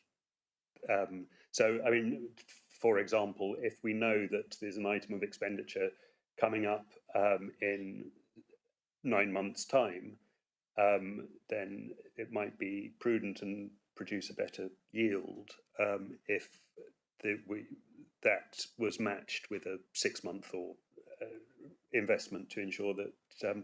And I just wonder if there's a formal process for doing that. Yes. Okay. Good question, Lisa. Yes, there is. So we do cash flow modelling. So we have a calendar that, so for example, we know when money is coming in through the council tax direct debits or business rates. We also know when payments are going out, such as housing benefit payments. We also know when we are paying the preceptors. So we collect money in, and then we have to pay Devon County, the fire and the police, towns and parish councils. So we do have quite a complex model that informs how long we can put our investments out for. In the main, we do keep them short term. So in the main, I think on page 68, you can see that majority of our investments are kept sort of 6 months, within 6 months. And actually during the pandemic, the fact that was our strategy, that we kept investments in the main short term, really helped us, because there were some councils that had tied their money up long term and actually didn't have money to meet day-to-day expenditure, and then found themselves in a position of having to borrow money. So our strategy in the main is to keep it short term. There are some longer term investments that we do. So we do look at that cash flow, and if there are opportunities to invest for a year, then we do so. But we also have to meet, on page 75, there is a counterparty list, and it says in the colour coding how long we can invest with those various counterparties. So, for example, if we did an investment with Barclays, the counterparty at the moment, we could only invest for 6 months. So very much we take the advice of the Treasury Management Advisors. It's the same for Lloyds. They're recommending a 6-month investment only. The ones which are higher investments, for example, HSBC, we could invest for a year because they are in the orange category. So these counterparty colour codings, they change daily, and we have access to that. That's part of the Treasury Management Service that we sign up to. But yeah, so it's a combination of looking at the cash flow, but also looking at the counterparty credit ratings and seeing what we can invest and what duration we can invest for. But in the main, we do keep it short term. Thank you. Thank you. Yep. I'll sleep easier at night. Very good. Well, we want that, so you wake refreshed. I do have a question, Lisa, on the table, which is on page 67. So this is the interest rate forecast. I'm just wondering how often you get this, how often we get this from Link, because it's dated 11th of November. I mean, in terms of interest rates, that's, ancient history, isn't it? Do we not get these forecasts from Link on a more regular basis so that we can make, decisions based on the view today rather than last year? Yes, that's right. We do get them weekly from Link. I did look at that table to see whether or not to put a more recent table in, but actually the base rates and the predictions haven't changed. So the table that I looked at sort of 2 weeks ago, those are still the current predictions. We use this is a mid-year report, and the table, the template has been taken from Link, so that would have been the position in November. But yes, it hasn't changed in terms of bank base rate or the PWLB rates. They're still pretty much the same. Yeah. Okay, thank you. And the other, thank you, Lisa. The other question I had was relating to the difference in the forecast and the estimate on page well, not sure exactly what page it's on, sorry. I think it's I think it's on page 76, yeah, where we seem to be spending a lot more from general fund services than was budgeted, and I think there you've got an explanation that this is to do with the Freeport. Yes, so it's to do with two things. One is the purchase of land with regards to the Freeport. So within the budgeted figures, that purchase of land is through stage payments. So in the budgeted figures, we only had one stage payment in there. In our current estimate, we think we're going to potentially make more stage payments before the end of the financial year. We haven't made any payments to date, but that is something we are still progressing. So that's the difference between the budget and the estimate. And another part of the difference is the LAF3 properties, the Local Authority Housing Fund. So members considered a report on that on the 19th of September. That's to purchase 6 properties for temporary accommodation and resettlement. So at the time the budget was done, those 6 properties, the payment for that is 1.8 million. That wasn't in the budget because LAF3 hadn't been announced by government, whereas it is now in the estimated figures because we took a report to executive on the 19th of September. That was approved, and we will get government grant for the majority of those 6 properties that we are purchasing. So things do change within the capital programme. Yeah, thank you. That's helpful. Just to understand again very quickly, the budget figures, when was that actually set? Is that set in March? That would have been set in February. February of last year. Yeah. February okay, 24. So it's not surprising that things change. Yeah. And that events move forward, especially positive on buying properties. That's very good. Okay, any other questions on this particular point? Otherwise, we'll recommend that the Audit Committee resolves to endorse. Wow, that's incredible, isn't it? We're recommending that we resolve to endorse the contents of this report. In other words, we like it. Would anyone like to move that? Councillor Oram, Councillor Yardy, seconded. Although, thank you. Can we use plain language? Yes, that's sorry. what I recommended, resolves, endorse. Yeah, we're approving it. That's what we're doing. So it would be really good if we had an effort to use plain language in terms of the recommendations, because it must befuddle most people. That means approve. Thanks. Yeah.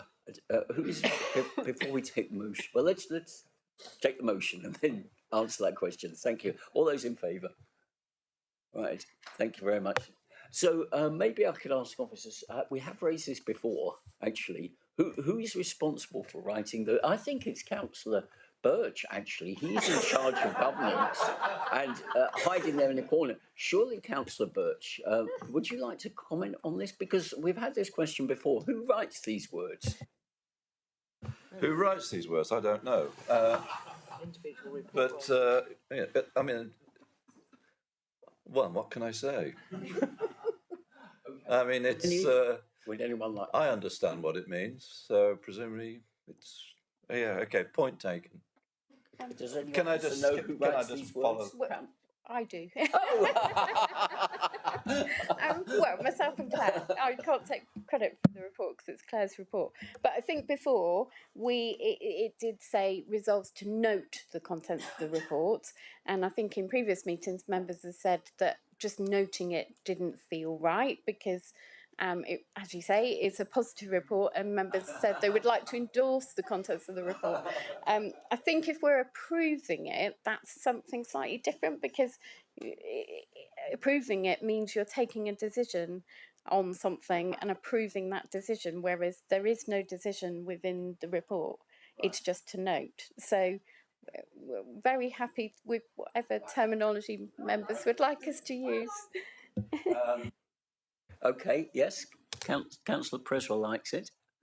Councillor Oram, do you want to comment? Well, just to say, Chairman, I think it was yourself that recommended we move it from note to something a bit more comprehensive in a meeting last year anyway. But maybe not such a long flowery if the verbosity is too exuberant, then you've only yourself to blame. Councillor Hancock? I think it's the resolving bit is redundant in the sentence. I think it's recommended that. I mean, this committee is not recommending to itself, is it? We're making a decision. If we were recommending to full council, that would be understandable.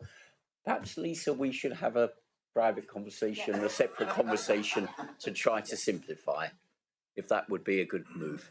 Yep. All right. Thank you. And if Councillor Birch wants to get involved, I'm very happy. No. Right. Let's move on to the next thing. I'm waiting to see. Right.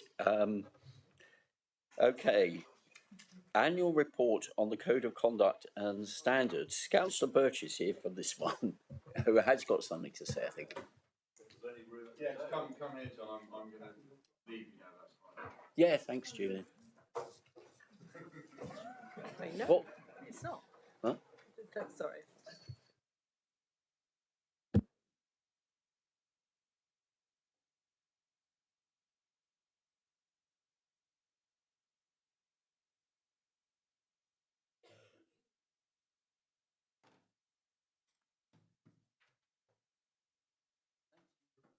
Right, I'll try and keep this in simple language, yes? Okay. So, first of all, could I just thank Catherine for producing a comprehensive report? And I'd just like to add a couple of comments. First of all, what is mentioned in the report is that going back to, I think it's 2022, we as a council had quite a backlog of complaints that were outstanding. In other words, the time for dealing with the complaints was taking longer than it should do. Catherine has come onto the scene and has sorted all this out, and I think we're, as a council, dealing with these complaints in an effective and efficient manner. And so thank you very much, Catherine, because in the past it was, putting it bluntly, rather embarrassing. Can I just say the reason for that was a lack of resources within the legal department, which has, to a certain extent, been addressed. So, bearing in mind that the majority of complaints do actually arise out of issues arising out of the parish and town councils. The complaints in respect of district councillors are in the minority. I think I make the point that 25% of Catherine's time, bearing in mind that this is a joint report to South Hams as well as West Devon, 25% of Catherine's time is spent dealing with code of conduct complaints. It is a lengthy process. The one thing that which surprised me when I first became aware of the administration that goes into dealing with complaints is that we bear the costs, the parish councils don't. In other words, the time we spend in dealing with complaints arising out of town and parish councils, the costs of dealing with that falls on South Hams, not the town and parish councils. I did raise this a while back, and I'm afraid there's very little we can do with it. In other words, we can't start sending bills to town and parish councils for dealing with their issues arising out of their proceedings.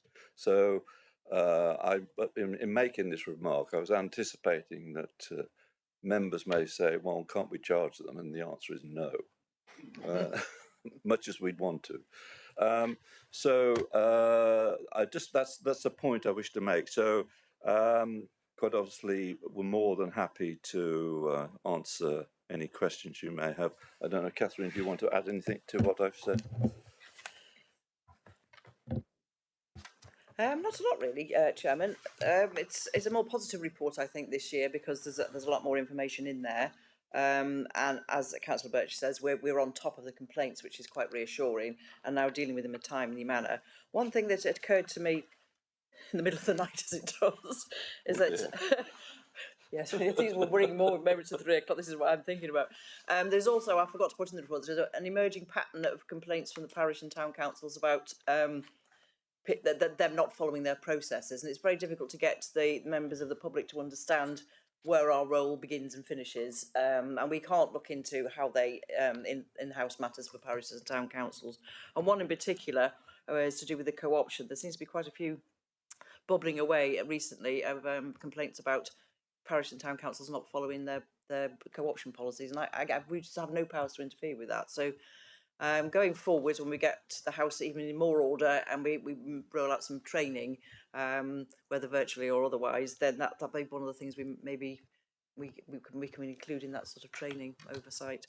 But talking of which, I have been, unfortunately she's not very well at the moment, but the lead at the Devon Association of Local Councils, we want to do more work with them because each district council deals with the same issues. So to try and do some joint briefing notes and joint training would be a way forward. So once she's back on her feet, I'll have another chat with her. And the other big ticket item, I suppose, Councillor Birch, is the consultation, which is, those of us who have been here long enough will have seen all of this before. But there's quite a long consultation, and there are about 40 questions on there. There might be more actually, but the main ones are to do with having a standard code.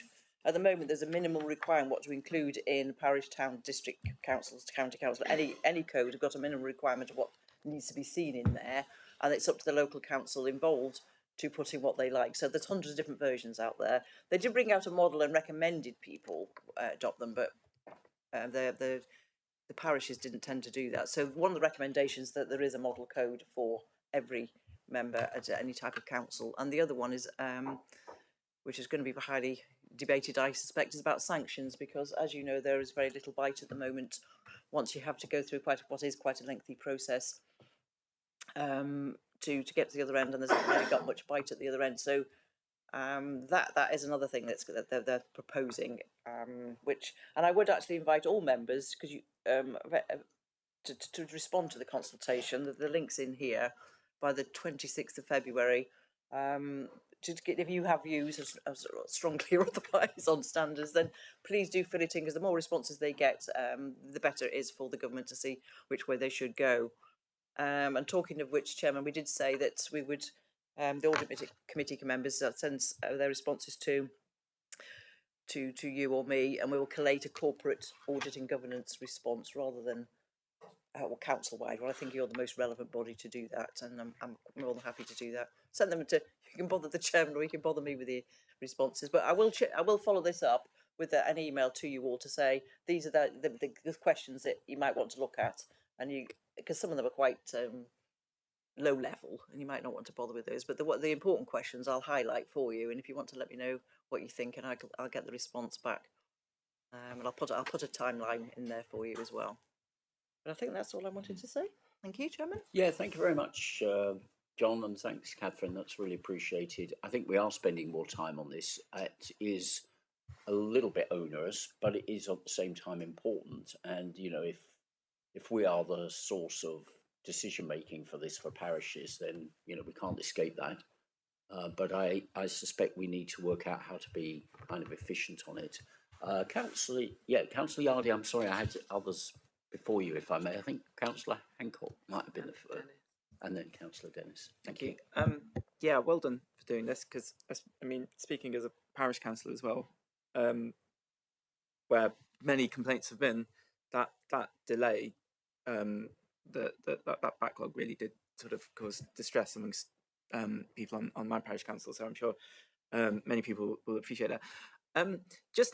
We can't charge them, but I wonder. I mean, from a parish councillor perspective, we, as far as I know, anyway, we don't receive sort of feedback on this. So I mean, perhaps we could gently nudge parish councils with information about how much this costs and the number of complaints that particular parish councils have, as a way of indicating to them that their behaviour does actually have a substantial cost to the public purse, which is ultimately their residents' money. And so perhaps nudging is a way forward that we could explore. Thank you, Councillor Hancock. Councillor Dennis, please. Thank you. I mean, yeah, we discussed this back in July last year, this disconnect almost between DALC, Devon Association of Local Councils, and ourselves. We asked whether there was a way that we could work a bit more closely with them, whether it was financial contributions from us. It just strikes me all the time that we're left to deal with the complaints, but the training should be coming through DALC. So when you said about being a trend with the co-option there, and we will be perhaps doing the training, I don't really feel like the district council should be doing that. I think that should be coming from DALC. So just as I said, that it's all minuted, that what we discussed back in July, it'd be good to see some progress on that. My second question, let me just go back to it, was we've got a sort of detailed report of the complaints that we've received since April 2024, and highlights obviously that there are 2 still active. What we're missing is the 7 still active from the 1st of April 2023 to the 31st of March 2024.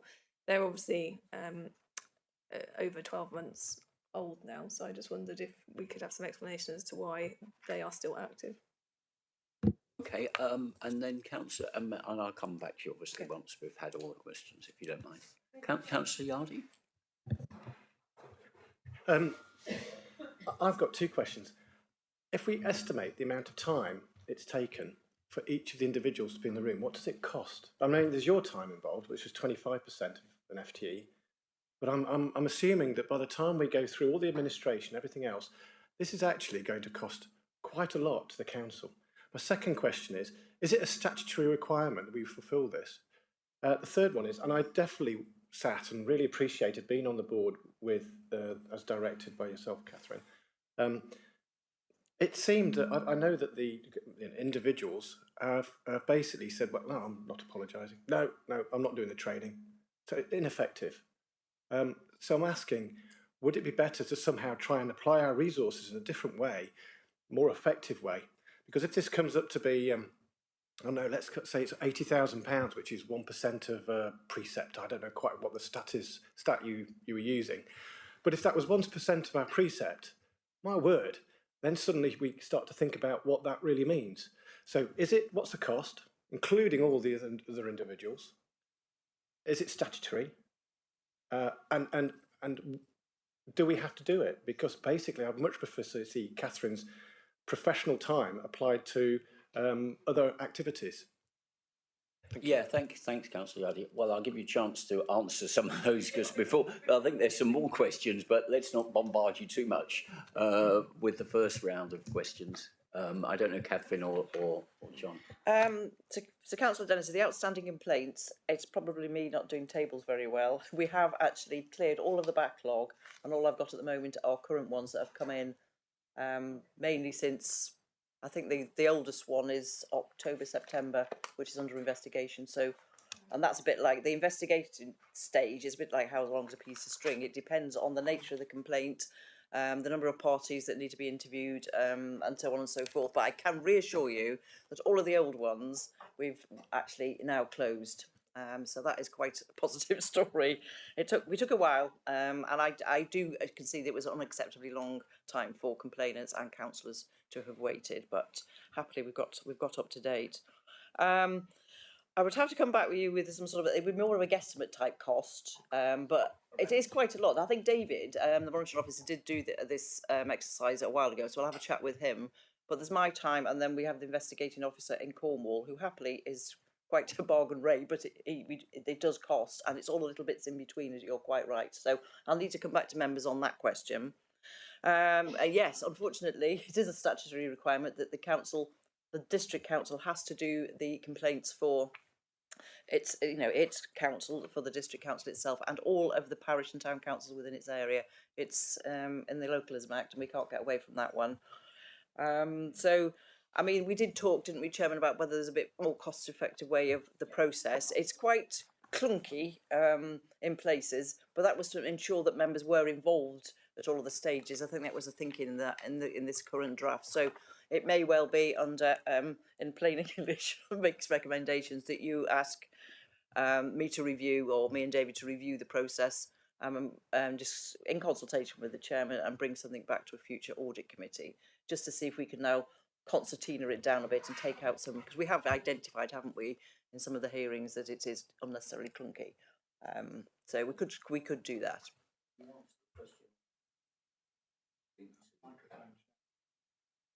Could you answer Councillor Dennis's question, if you may, on the link and support we get from this Devon organisation? Yes, sorry. So you do a few at a time. Your brain's a pretty small brain. Yes, I will take that point, and I think you're quite right that it is better for it to come and be led in a unified way from DALC. And I don't know if some of you knew that I was in legal previously, and I went off on a bit of a journey, and now I'm back in legal. But before I went off on the journey, I was talking to DALC about doing that. She's quite dynamic and proactive. Unfortunately, as I say, she's away at the moment, but I have got that on my recurring list, and I will report back on that, members.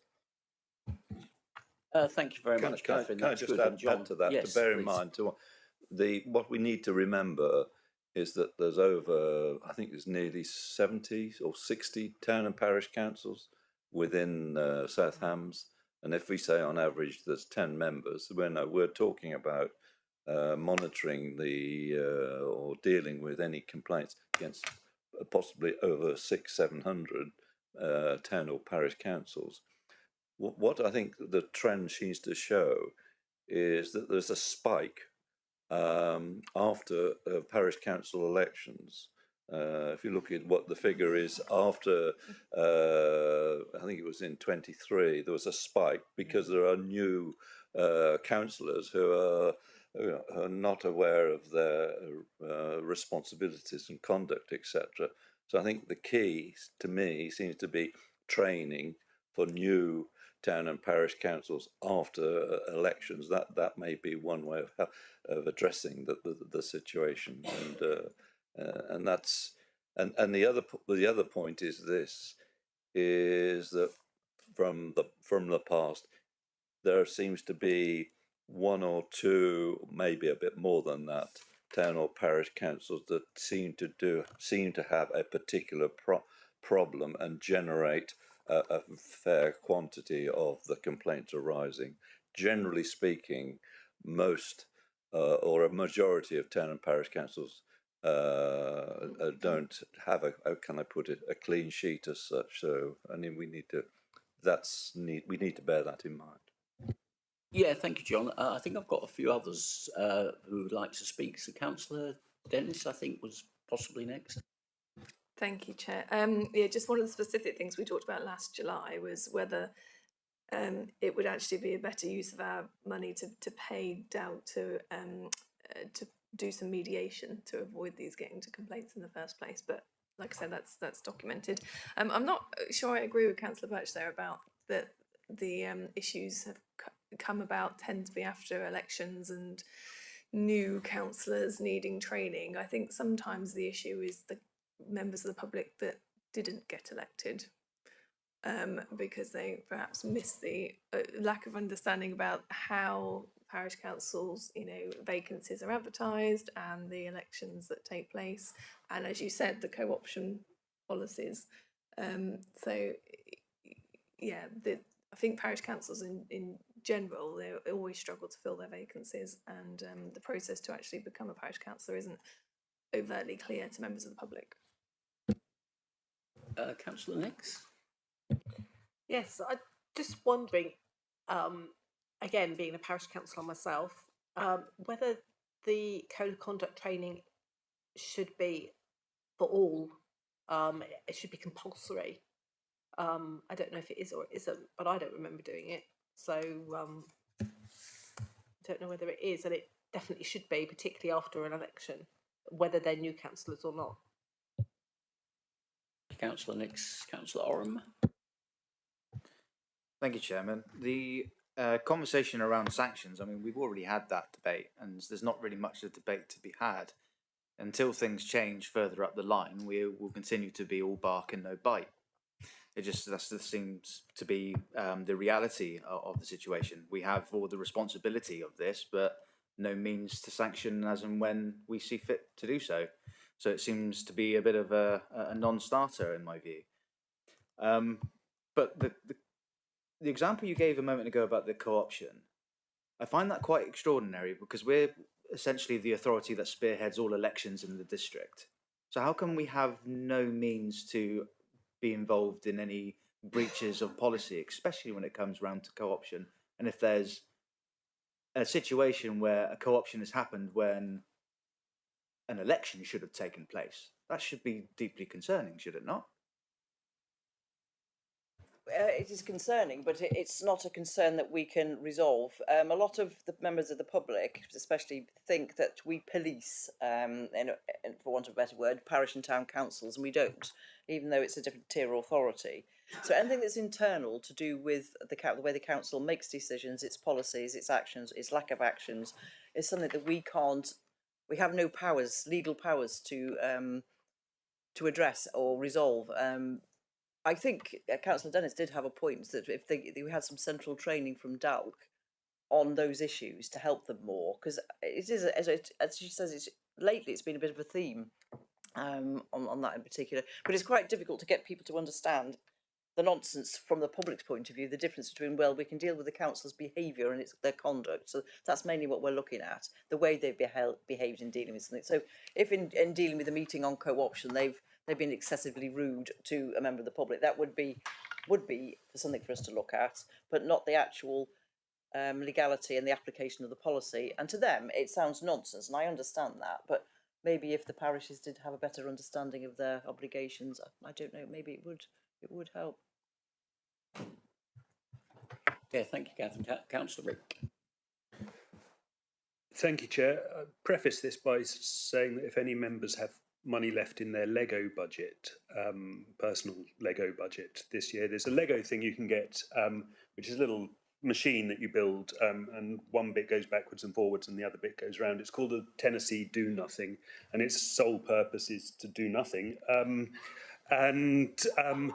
I think what we've got here is a Tennessee do nothing, as Councillor Oram said, and other members have said. But it's better to have a working one than a broken one. So for this, many thanks.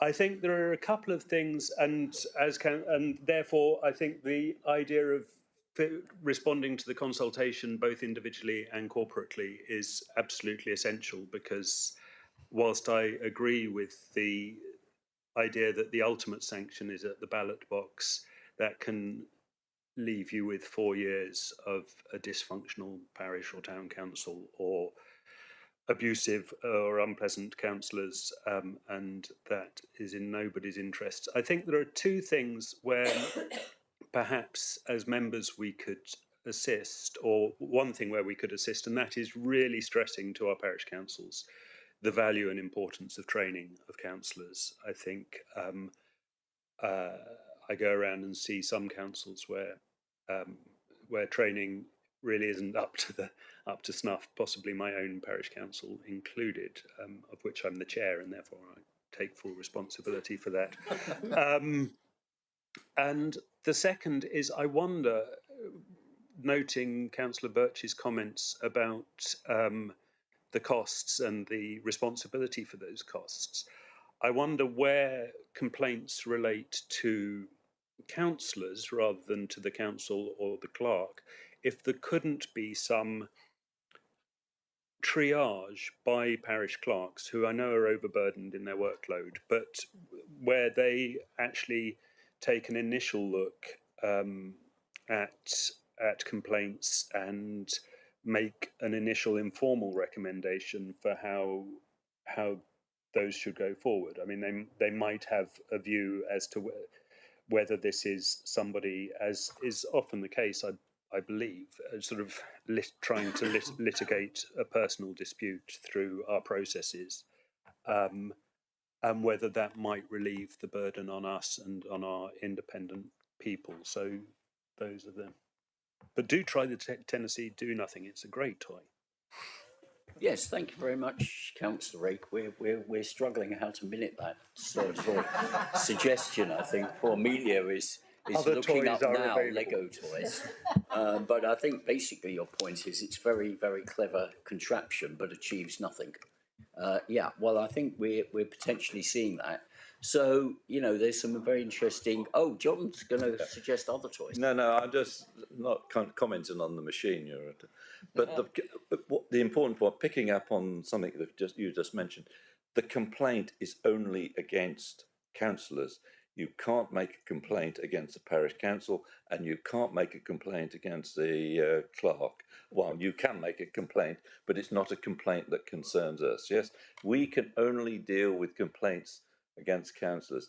And what some councillors seem to forget is that when they're elected, they actually sign to say that they're going to comply with the code of conduct.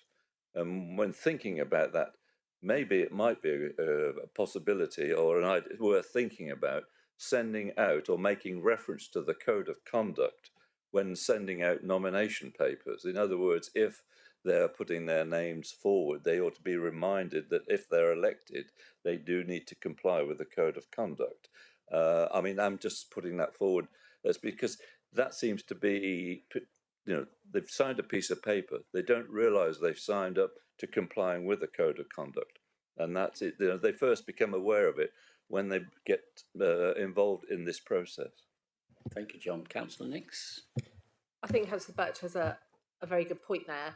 And it goes back to my comment about, is the code of conduct training compulsory? Because I don't believe that all parish councillors have that training, and they should have that training and it be logged as such as well. Councillor Dennis? Thank you, Councillor Birch, for that clarification of which complaints we're dealing with. On that basis, where do the co-option complaints fall into that? Because that is not about a specific councillor. No, it's not, and that's the problem. I know that people get frustrated when I reply saying that this is not something I can. Yeah. It's not something that I won't deal with. I cannot deal with. We don't have the powers, so that's something that I say. I say you need to refer it back to the clerk. That's where they need to address their complaints about in-house parish and town council matters. Yeah, and do we know the answer as well to the question from Councillor Nix about whether the training's mandatory? It's not mandatory, but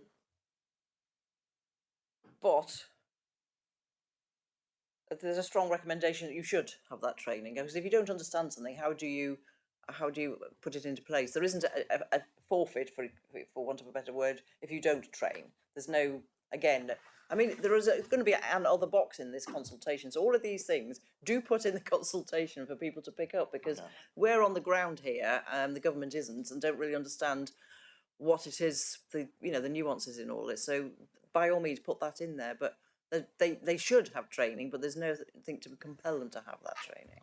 Good. Councillor Hancock. I mean, if it were compulsory and a councillor were to not comply with that training, presumably they would just be asked to apologise. So,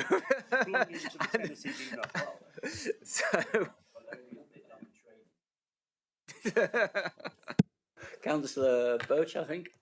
I think all the points that are being raised at this, and while we're discussing this report, I think they're issues that ought to come out in the submission that we make in respect of this consultation. So, just repeating what Catherine said, I think it'd be helpful if we, as a council, have a council response, and therefore, once again, repeat what Catherine said, is if comments from members can be sent to Catherine that she can then incorporate within the council's response in the consultation, as mentioned in the paper. Yeah, thank you, John. I think that's a good point, and hopefully Amelia's taken some notes. Councillor Ray. Sorry, two things, Chair. One, with apologies to yourself and to the great states of Kentucky. Kentucky and Tennessee. It is in fact a Kentucky do nothing, just to assist the taking of minutes. And the second one is, without wishing to seem too obsequious, one of the best bits of training I've received as a parish councillor was given by Catherine and referred to Lorenzetti's allegory of good and bad governance, and it was fantastic. And I think we really should act as a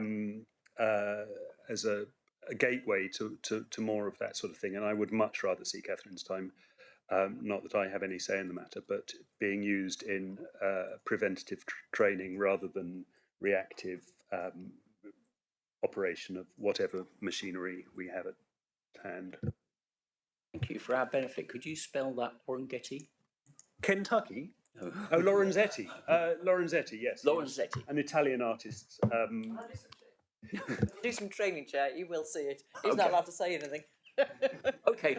Well, look. Thank you for all that input. Let me try to summarise, if I may, because there's a lot of different points, and I think, in my mind, there's a difference between what we could do as a council now to change the way we work and what we may put as part of our recommendations to the government consultation. And I think, given the fact that we use our own resource and members' time to address these questions, I think it's onerous on us, and we should be trying to simplify and streamline the existing process within the powers that we've got. So Catherine and I can't remember who else was on the call there, when we had a discussion about the last complaint, we came up with some ideas to do that.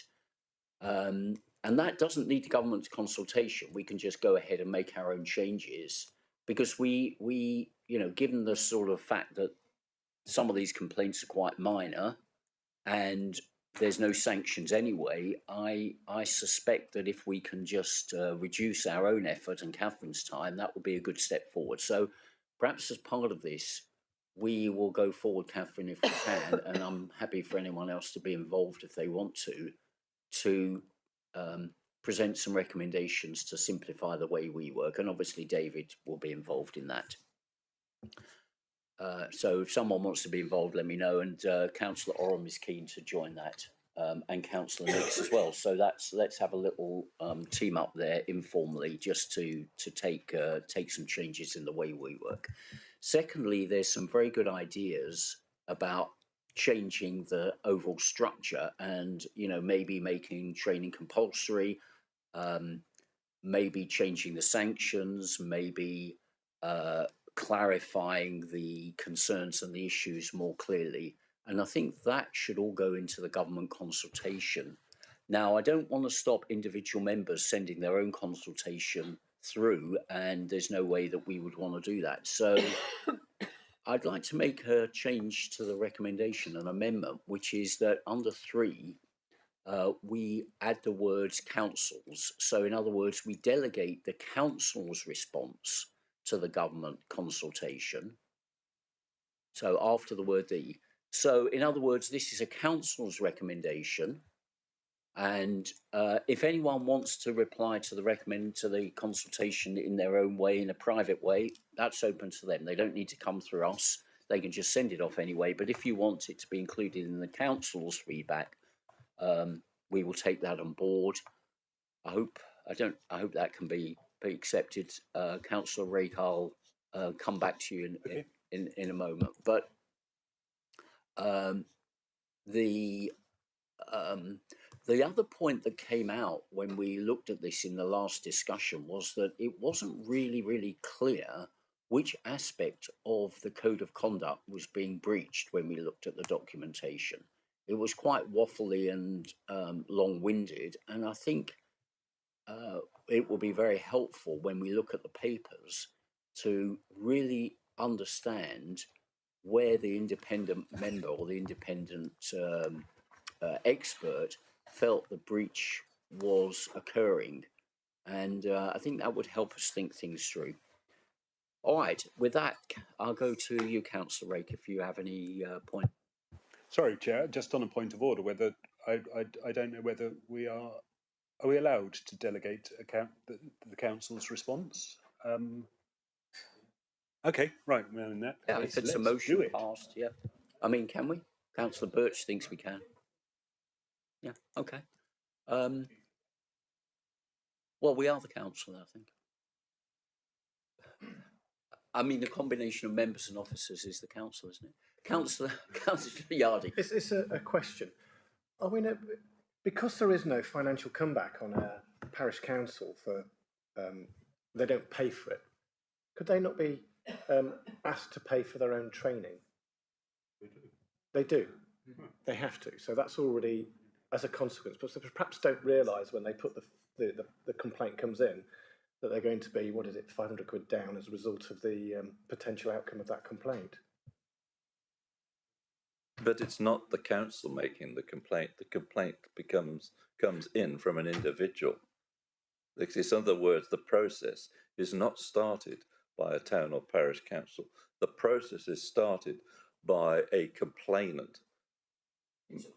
It's a personal individual. Yes, in other words, the procedure that is set out requires a complainant to make a complaint to this council. Therefore, we have no control over who and when an individual makes a complaint. So it's out of the control of the town or parish council. I'm listening very carefully, so I'm trying to think of solutions. So this speaks to the parish council understanding the consequences of that complaint going forward, because then they'll be stung later on with potentially a training course which they will have to pay for. Councillor Yardy, I think that's not quite right, as I understand it. It's an individual. So Councillor X complains about Councillor Y. It's not discussed and debated in the parish council. There's no vote on it by parish councillors. It's nothing to do with the parish council itself. It's an individual. So there's no comeback on the parish council, actually. And I think I agree with you, and I just think it perhaps might be one of the recommendations that they deal with it as there is an intermediary step. But however, that's for the consultation. Yeah. I agree with everything everybody's saying. Okay, I think we've gone through this pretty well then.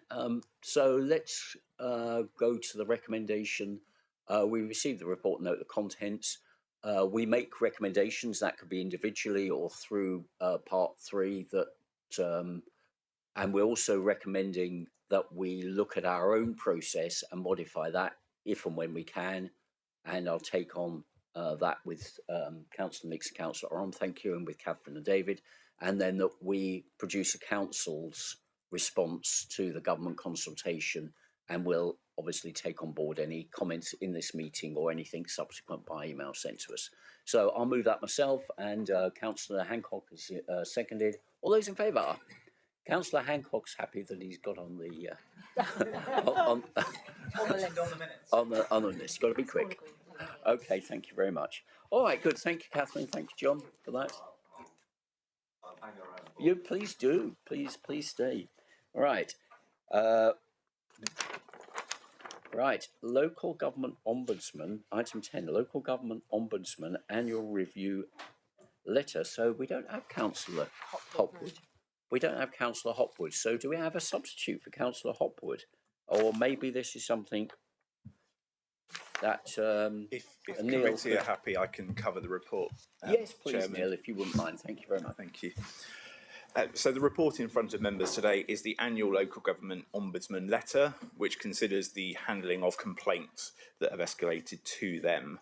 The report covers the 2023-24 financial year, where 17 complaints were received by the Ombudsman with regard to Southampton District Council. 3 of those complaints were accepted by the Ombudsman for investigation, with 1 subsequently being upheld. The remaining 16 were not investigated for the reasons set out in Table 2.3 of the report.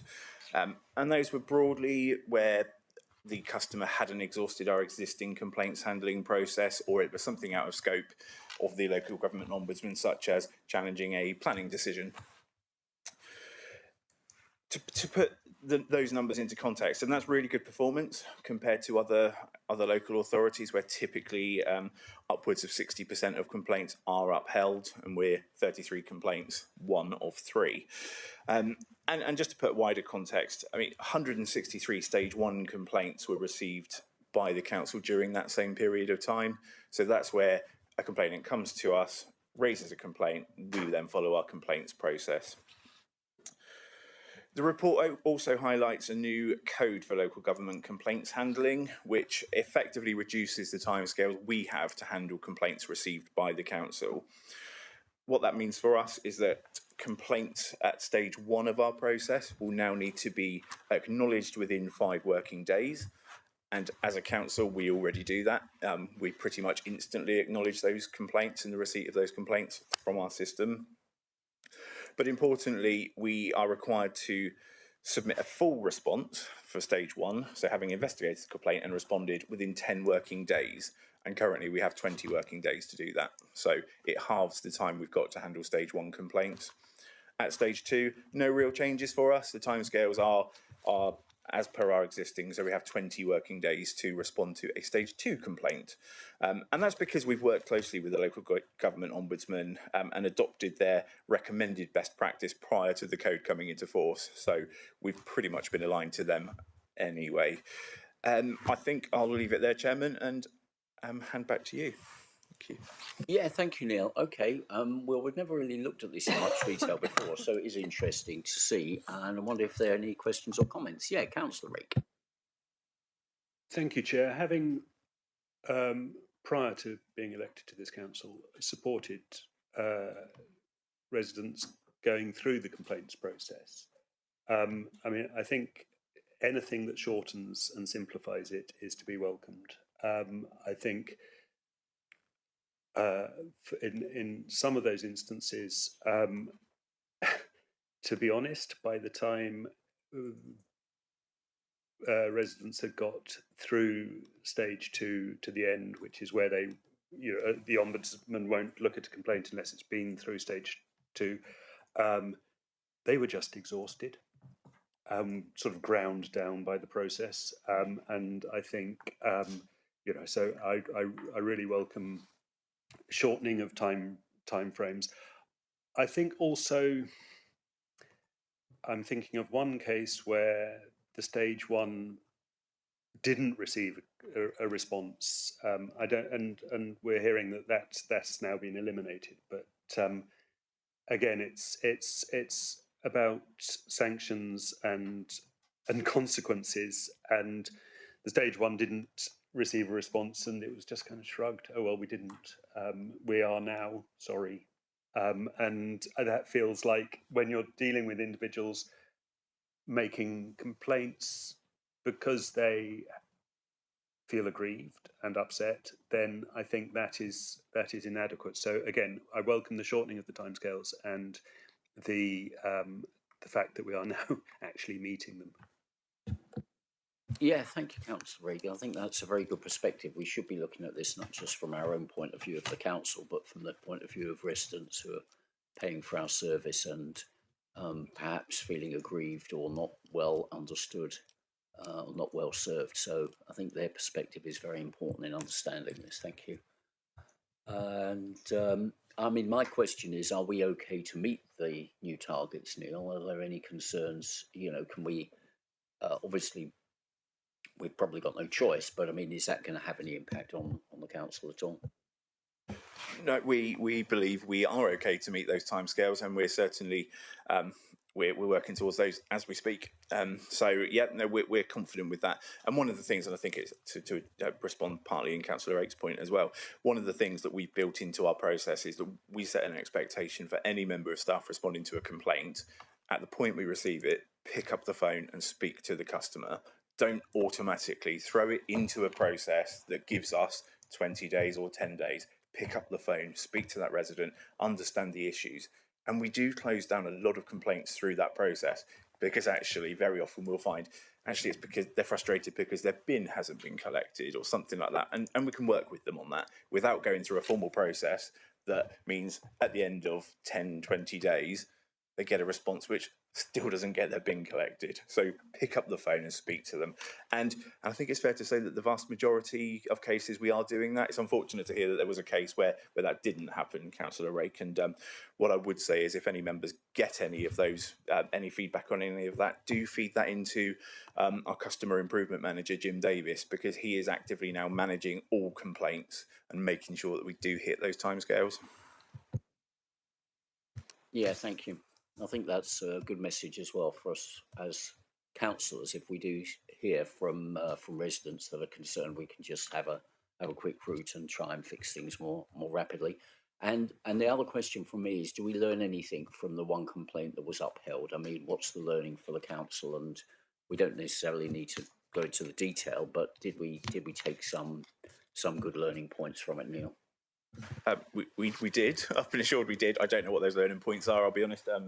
Drew's left, but yes, we do, and we consistently do. I mean, and that's the benefit of the ombudsman process. Is even if they do not uphold the complaint, they very often make recommendations as to how we could have prevented it even escalating to them, and we do learn from that, and we do share learning, particularly through training. I mean, we have regular training with complaints handling staff to share the learning wider. Okay, thank you, Councillor Rick. Talking of sharing the learning wider, I mean, complaints. I mean, it's important not to see them in adversarial terms. You know, it's feedback to us, and to that extent, I mean, a complainant might be whatever people say, the canary in the coal mine, a sort of a public whistleblower who's actually tipping us off to something that we're not. So I just to involve our, well, particularly our internal auditors. Do you have, Mr. Measures? Do you have sort of frequent overview of or sight of complaints that are coming in? Not on a regular basis, no, we don't. Obviously, if there is things like whistleblowing, there's a whistleblowing policy that is followed. If it's sorry, I was using the word whistleblower by analogy, sort of saying that it's sort of a customer whistleblower rather than a staff. We don't get involved in the complaints process. Right. Okay. Okay, but we have audited it in the past, so we'll look at the process. Can I ask a question? Yes, Councillor Yardy. Sorry, missed you. Just picking up on the, I won't call it whistleblowing, but freedom to speak up. I understand that there is a policy already within SHDC for, is it freedom to speak up? I'm just understanding if we've got that policy in place. I understand that we have from the last time I spoke, and I understand that would that fall under any sort of an audit at any point, since we have the policy? Yeah, I'm Lisa. I think that is called our whistleblowing policy. So it is called a whistleblowing policy.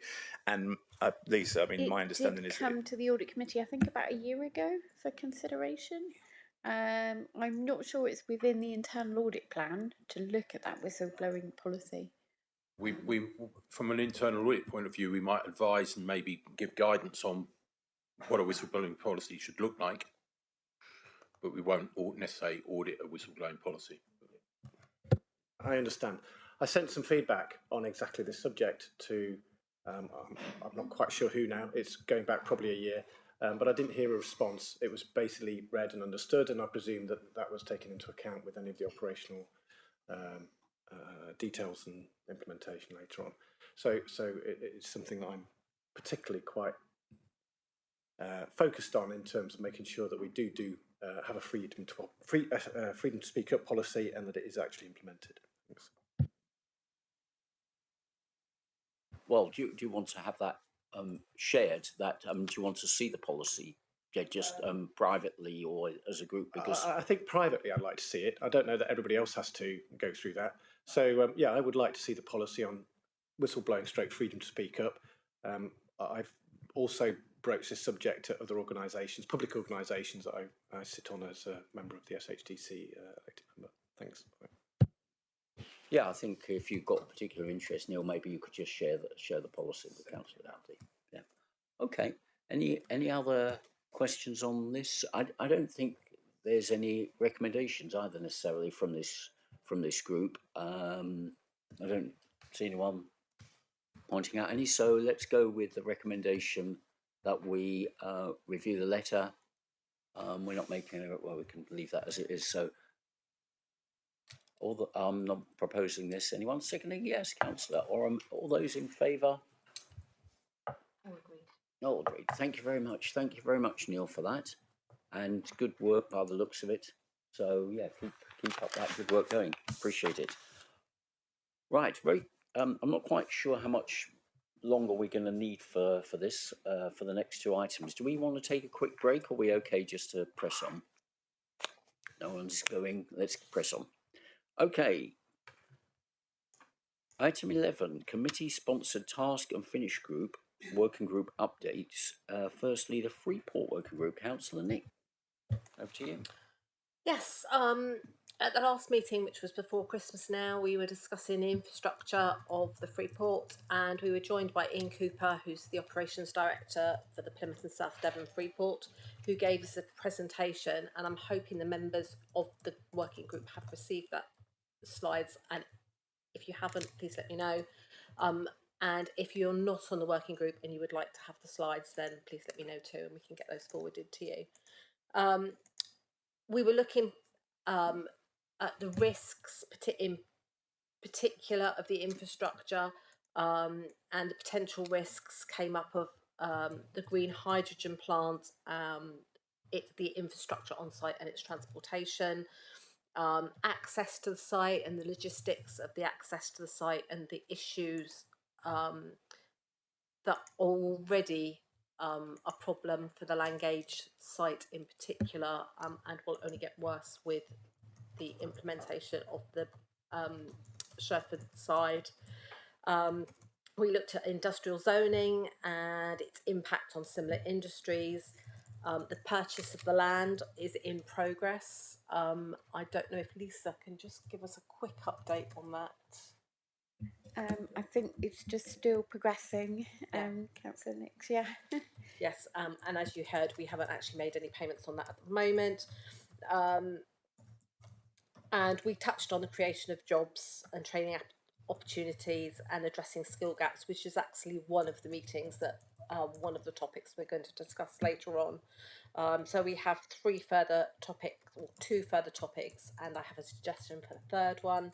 And the next meeting is actually this afternoon, and we're going to discuss the displacement policy and test this afternoon.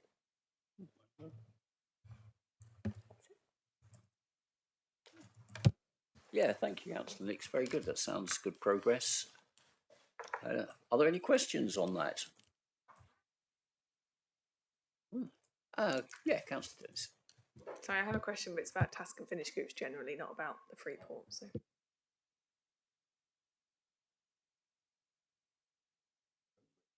Okay, I know we're referring back to the minutes of the last meeting now, but we talked in the last meeting about the stakeholder engagement, and there was a long conversation about setting up a task and finish group, but we weren't sure that it fell under overview and scrutiny or audit and governance, and according to the minutes it was agreed this matter will be scheduled for consideration at the next quarterly meeting of the committee chairs, leader, deputy leader and lead exec member for governance, and that the member who had raised the matter, which I believe was Councillor Yardy, would be invited to that meeting. So I'm not sure if that has been discussed or if that happened. Yeah, thanks, Councillor Dennis. I'll be brief, and then maybe Councillor Yarley want to chip in. Yeah, it was discussed there, and we actually found that there was a policy in place for community engagement, which I believe was circulated to everybody on this committee and maybe every member. And the suggestion was that let's have a look at the existing policy before we try and recreate something that already exists. So, you know, maybe that policy is good, maybe it's not good. And there was an agreement that it's more aligned to the work of overview and scrutiny than this committee. But maybe Councillor Yardy has more up-to-date information, or Councillor Dennis, Councillor Dennis first. Sorry, can I just come back briefly? Yeah, I mean, as a member of Overview and Scrutiny, I can see that it's on the agenda for next week. So really just to tie that off in the sense that it's obviously been shifted from this committee to that one. So thank you. Thank you. Yeah, Councillor Birch.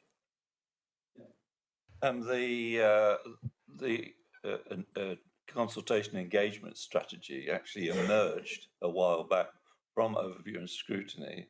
It was as a result of a task and finish group. So in my view, it rests with overview and scrutiny to revisit that if it so wishes. But I've just looked at the agenda for next week's overview and scrutiny. There's an item on the agenda, draft consultation and engagement strategy. So it's actually being dealt with by ONS next week. Yeah, thank you very much, John. That's appreciated. Councillor Yardy, I don't know if you want to. You obviously got a copy there, so because if you want to chip in. No, but thank you for progressing it the way I wasn't aware that it had popped onto the ONS agenda. So that means I will be there because I believe that I've provided a document to Neil, and that document I believe now is going to ONS for discussion review without having read the agenda. So therefore I'm pleased that there is that progress. And so yeah, thank you. Yeah, yes, just to add to that, yes, thanks, Councillor Yardy, for your feedback. So the strategy has been updated, and the version going to overview and scrutiny takes on board any comments from members received to date, and there's a subsequent recommendation to overview and scrutiny that any further comments are welcomed in terms of refining that strategy. Okay, thank you. That sounds good progress. So yeah, we found a home. In short, we found a home for it. It's been tabled. It's good that we had something already, but it's any amendments will be tabled or will be considered by ONS. So I think that shows that something is working. Good. Okay. Any other questions on the task and finish group? We haven't had any requests for any other task and finish group, so we are open for that if anyone wants to put anything forward. We could have a task and finish group on, devolution strategy, if we want. So the one that I would come back to was the one I raised earlier, that we've got 3.3 million in parking, and I would like to understand that revenue is being managed, not just in a project variance manner, but it is being managed in a comprehensive manner, which looks at the individual stakeholders for each of those assets and understands what would be required to ensure that we optimise the revenues from those assets. I know that we've been through a round of parking price increases.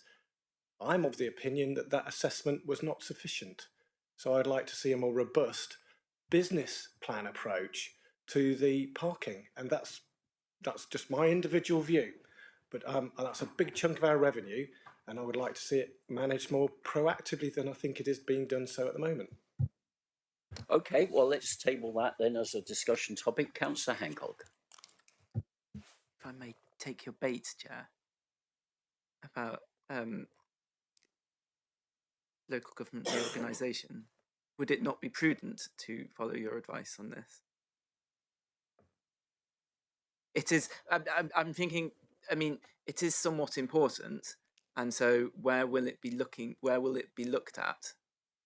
And I guess we are here in this meeting now, and we have an opportunity to do that. I guess the next meeting of this committee would be when? Yeah. So if we wanted to, then maybe now rather than later, even if we don't have anything to do, because nobody knows what's going on. Okay, Councillor Hancock, thank you. Councillor Birch probably has a view on this. I remind members what the leader said earlier on in the meeting, in that the executive at its meeting last week agreed that the parking and parking permits that would be reviewed within the next 9 months. So in fact, that is that is arose from the executive. I think any wouldn't suggest that that a working group or task and finish group be set up in competition to the executive's initiative. Clearly, officers' time is very valuable, and I think to involve officers doing a task that is already on their list of items to do later this year, I think it will just be will be the duplication of effort. I think what would be a good idea is if after the review and the report that comes from that review, if your committee wishes to look at that or has questions concerning that, then's the time, but not to set up a working group which is going to duplicate what's arising from the decision of the executive. Yeah, thanks, Councillor Birch. I mean, thumbs up then. It's a duplication. Yeah, I mean, I think we need to just remind ourselves of the remit of this committee. We should be looking at risk management, governance, and audit of finances which are in the past, rather than trying to plan future decisions. If we see a decision made that, and Freeport is an interesting example, a decision made which raises risks or raises concerns which are not, in our view, fully managed or mitigated, then that's a suitable topic. I think in this case we'd be jumping the gun a bit on looking at devolution, although it is important. With regards to parking, I'd like to hear whether other members support the idea. Again, I think it's a bit unclear and would need careful drafting to be sure that it was in the remit of this committee, but I'm very keen to hear what other members say about that. Councillor Dennis. It's not really a comment on whether we should be considering it as a task and finish group. I think just what I'm unclear about is exactly when and how that review will take place. So if there's any forum to find out some more information about that, then that would be welcome. Okay, anyone else? I'd agree directly with those comments. I've got a working group in Dartmouth that would like to provide input on the permit side, and I'm trying to elicit what the timelines are from our officers, and I think I should not be the one they should be eliciting what the timeline is, not me, so that we know how our groups should interact. That planning is really important. So that's relating to parking. I do have another comment, if I may. Well, perhaps let me just try to answer this one. I mean, to me, this is, again, it's around governance and decision making. And Cheerio, Nathan. I think what we're questioning here, and maybe Councillor Birch can clarify, is what's the input and the decision making process or how is external views taken into account when we're looking at our strategy on parking? It's not so much on parking permits or on things like that. And how should this committee consider when it gets involved in that? I hope I've tried to summarise the question. Yes. Can I say the review is being led and is the responsibility of Councillor Abbott, who's the lead member responsible. Can I suggest that, picking up on the matters raised here, that I discuss this with Councillor Abbott and perhaps report back to you as to how the review is going to be undertaken and the procedure to follow, and also involving external organisations. I wouldn't want to cut across anything that Councillor Abbott has already organised or possibly organised. Yeah, I think that would be very helpful, Councillor Birch. Thank you very much. I hope that Councillor Yard is okay with that, and if there are concerns coming from it, then let's discuss again. Absolutely fine. May I refer back to the previous discussion with Officer Hawke? Sorry, I'm falling over my words. I've just looked at the item 7 in the ONS, and I cannot see that the my draft for discussion proposal for improvement on the consultation engagement strategy doesn't seem to form any part of the agenda for next week. So I did what I was asked. I provided a document, I provided it in due time, and now it doesn't seem to be anywhere near the meeting. So I sent you that on the 8th of January as a one-page proposal for improvement on the consultation. I can resend it to you if you wish. Okay. Okay, Councillor Yardy, thank you. I think we've taken that on board. Councillor Birch. Yeah, I think it's important that Councillor Yardy take it up with Councillor Hawkins, who is the chair of that committee, and say that he wishes that to be discussed at the meeting. I think really it's not, it's outside the remit of this committee. Yep, take the point. Okay, thank you for that. All right. With that, then, we got a recommendation here? We shouldn't be noting the feedback from the task and finish. Can we not? Should we not have at least a note? Here I am adding words. Can we note the feedback from the Freeport working group, please? And then I'm proposing that, and seconded by Councillor Hancock. All those in favour of noting? Brilliant. Thank you very much. All right, good. Let's try and crack on if we can on the work plan. So I think we've got the work plan in our papers, and hopefully in due course we'll get it on, maybe get it on the screen. So Lisa, do you want to just briefly touch on this as to why some things are where, or yes, if that would be helpful? Yep, so our next committee meeting date is the 6th of March. Quite a long agenda for March. So we will have, Dominic will present his internal audit plan for next year, 25-26, as well as a progress update on the current financial year. Bishop Fleming will present the external audit plan for the 24-25 statement of accounts. And then item 4, that's the 3 strategies we referred to earlier: capital strategy, treasury management and investment strategy. And we've just got some wording in the italics there that treasury management training for members has been arranged for 10 o'clock on Thursday 27th. And then we have got the self-assessment meeting, so we would be looking to feed back with a report on that to the 6th of March committee. We'll also have a report on risk and the budget book and shared services methodology. So that is about how we split staff salaries between South Hams and West Devon using the methodology that we have in place. Then going forward to July, obviously the largest item on the July agenda will be the draft statement of accounts and draft annual governance statement for 24-25, as well as some of the routine reports that we have, such as annual treasury management reports and updates on the internal audits. There will also be a fraud risk assessment and annual fraud report on the July agenda. And then going forward to October, we should have the audit completion report from Bishop Fleming, and the audited accounts and annual governance statement as well as a further report on risk. In previous minutes, members did ask for a presentation from the Devon Pension Fund. Once we've got the committee dates for July and October, we will look to arrange to have that presentation.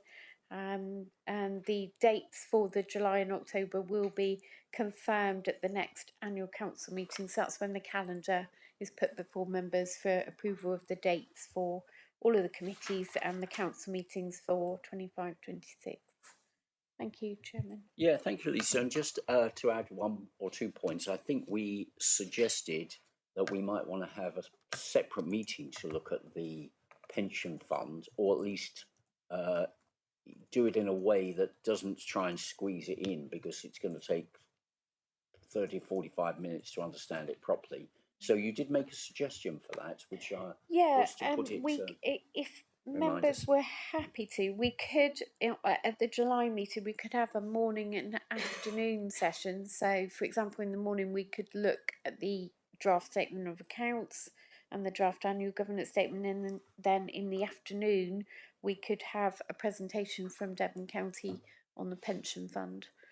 It may be a longer day for members, but if that was deemed okay, we could do that. I mean, personally, I think that's a better way of doing it, with a bit of a break, because the pension, just gives us time to look at the pension, to think about that, and we can also look forward to nice slap up lunch, which I know members enjoy. So would that be appropriate? for people. I know we're using taxpayers' money, but we are working hard. Any thoughts? Some nodding.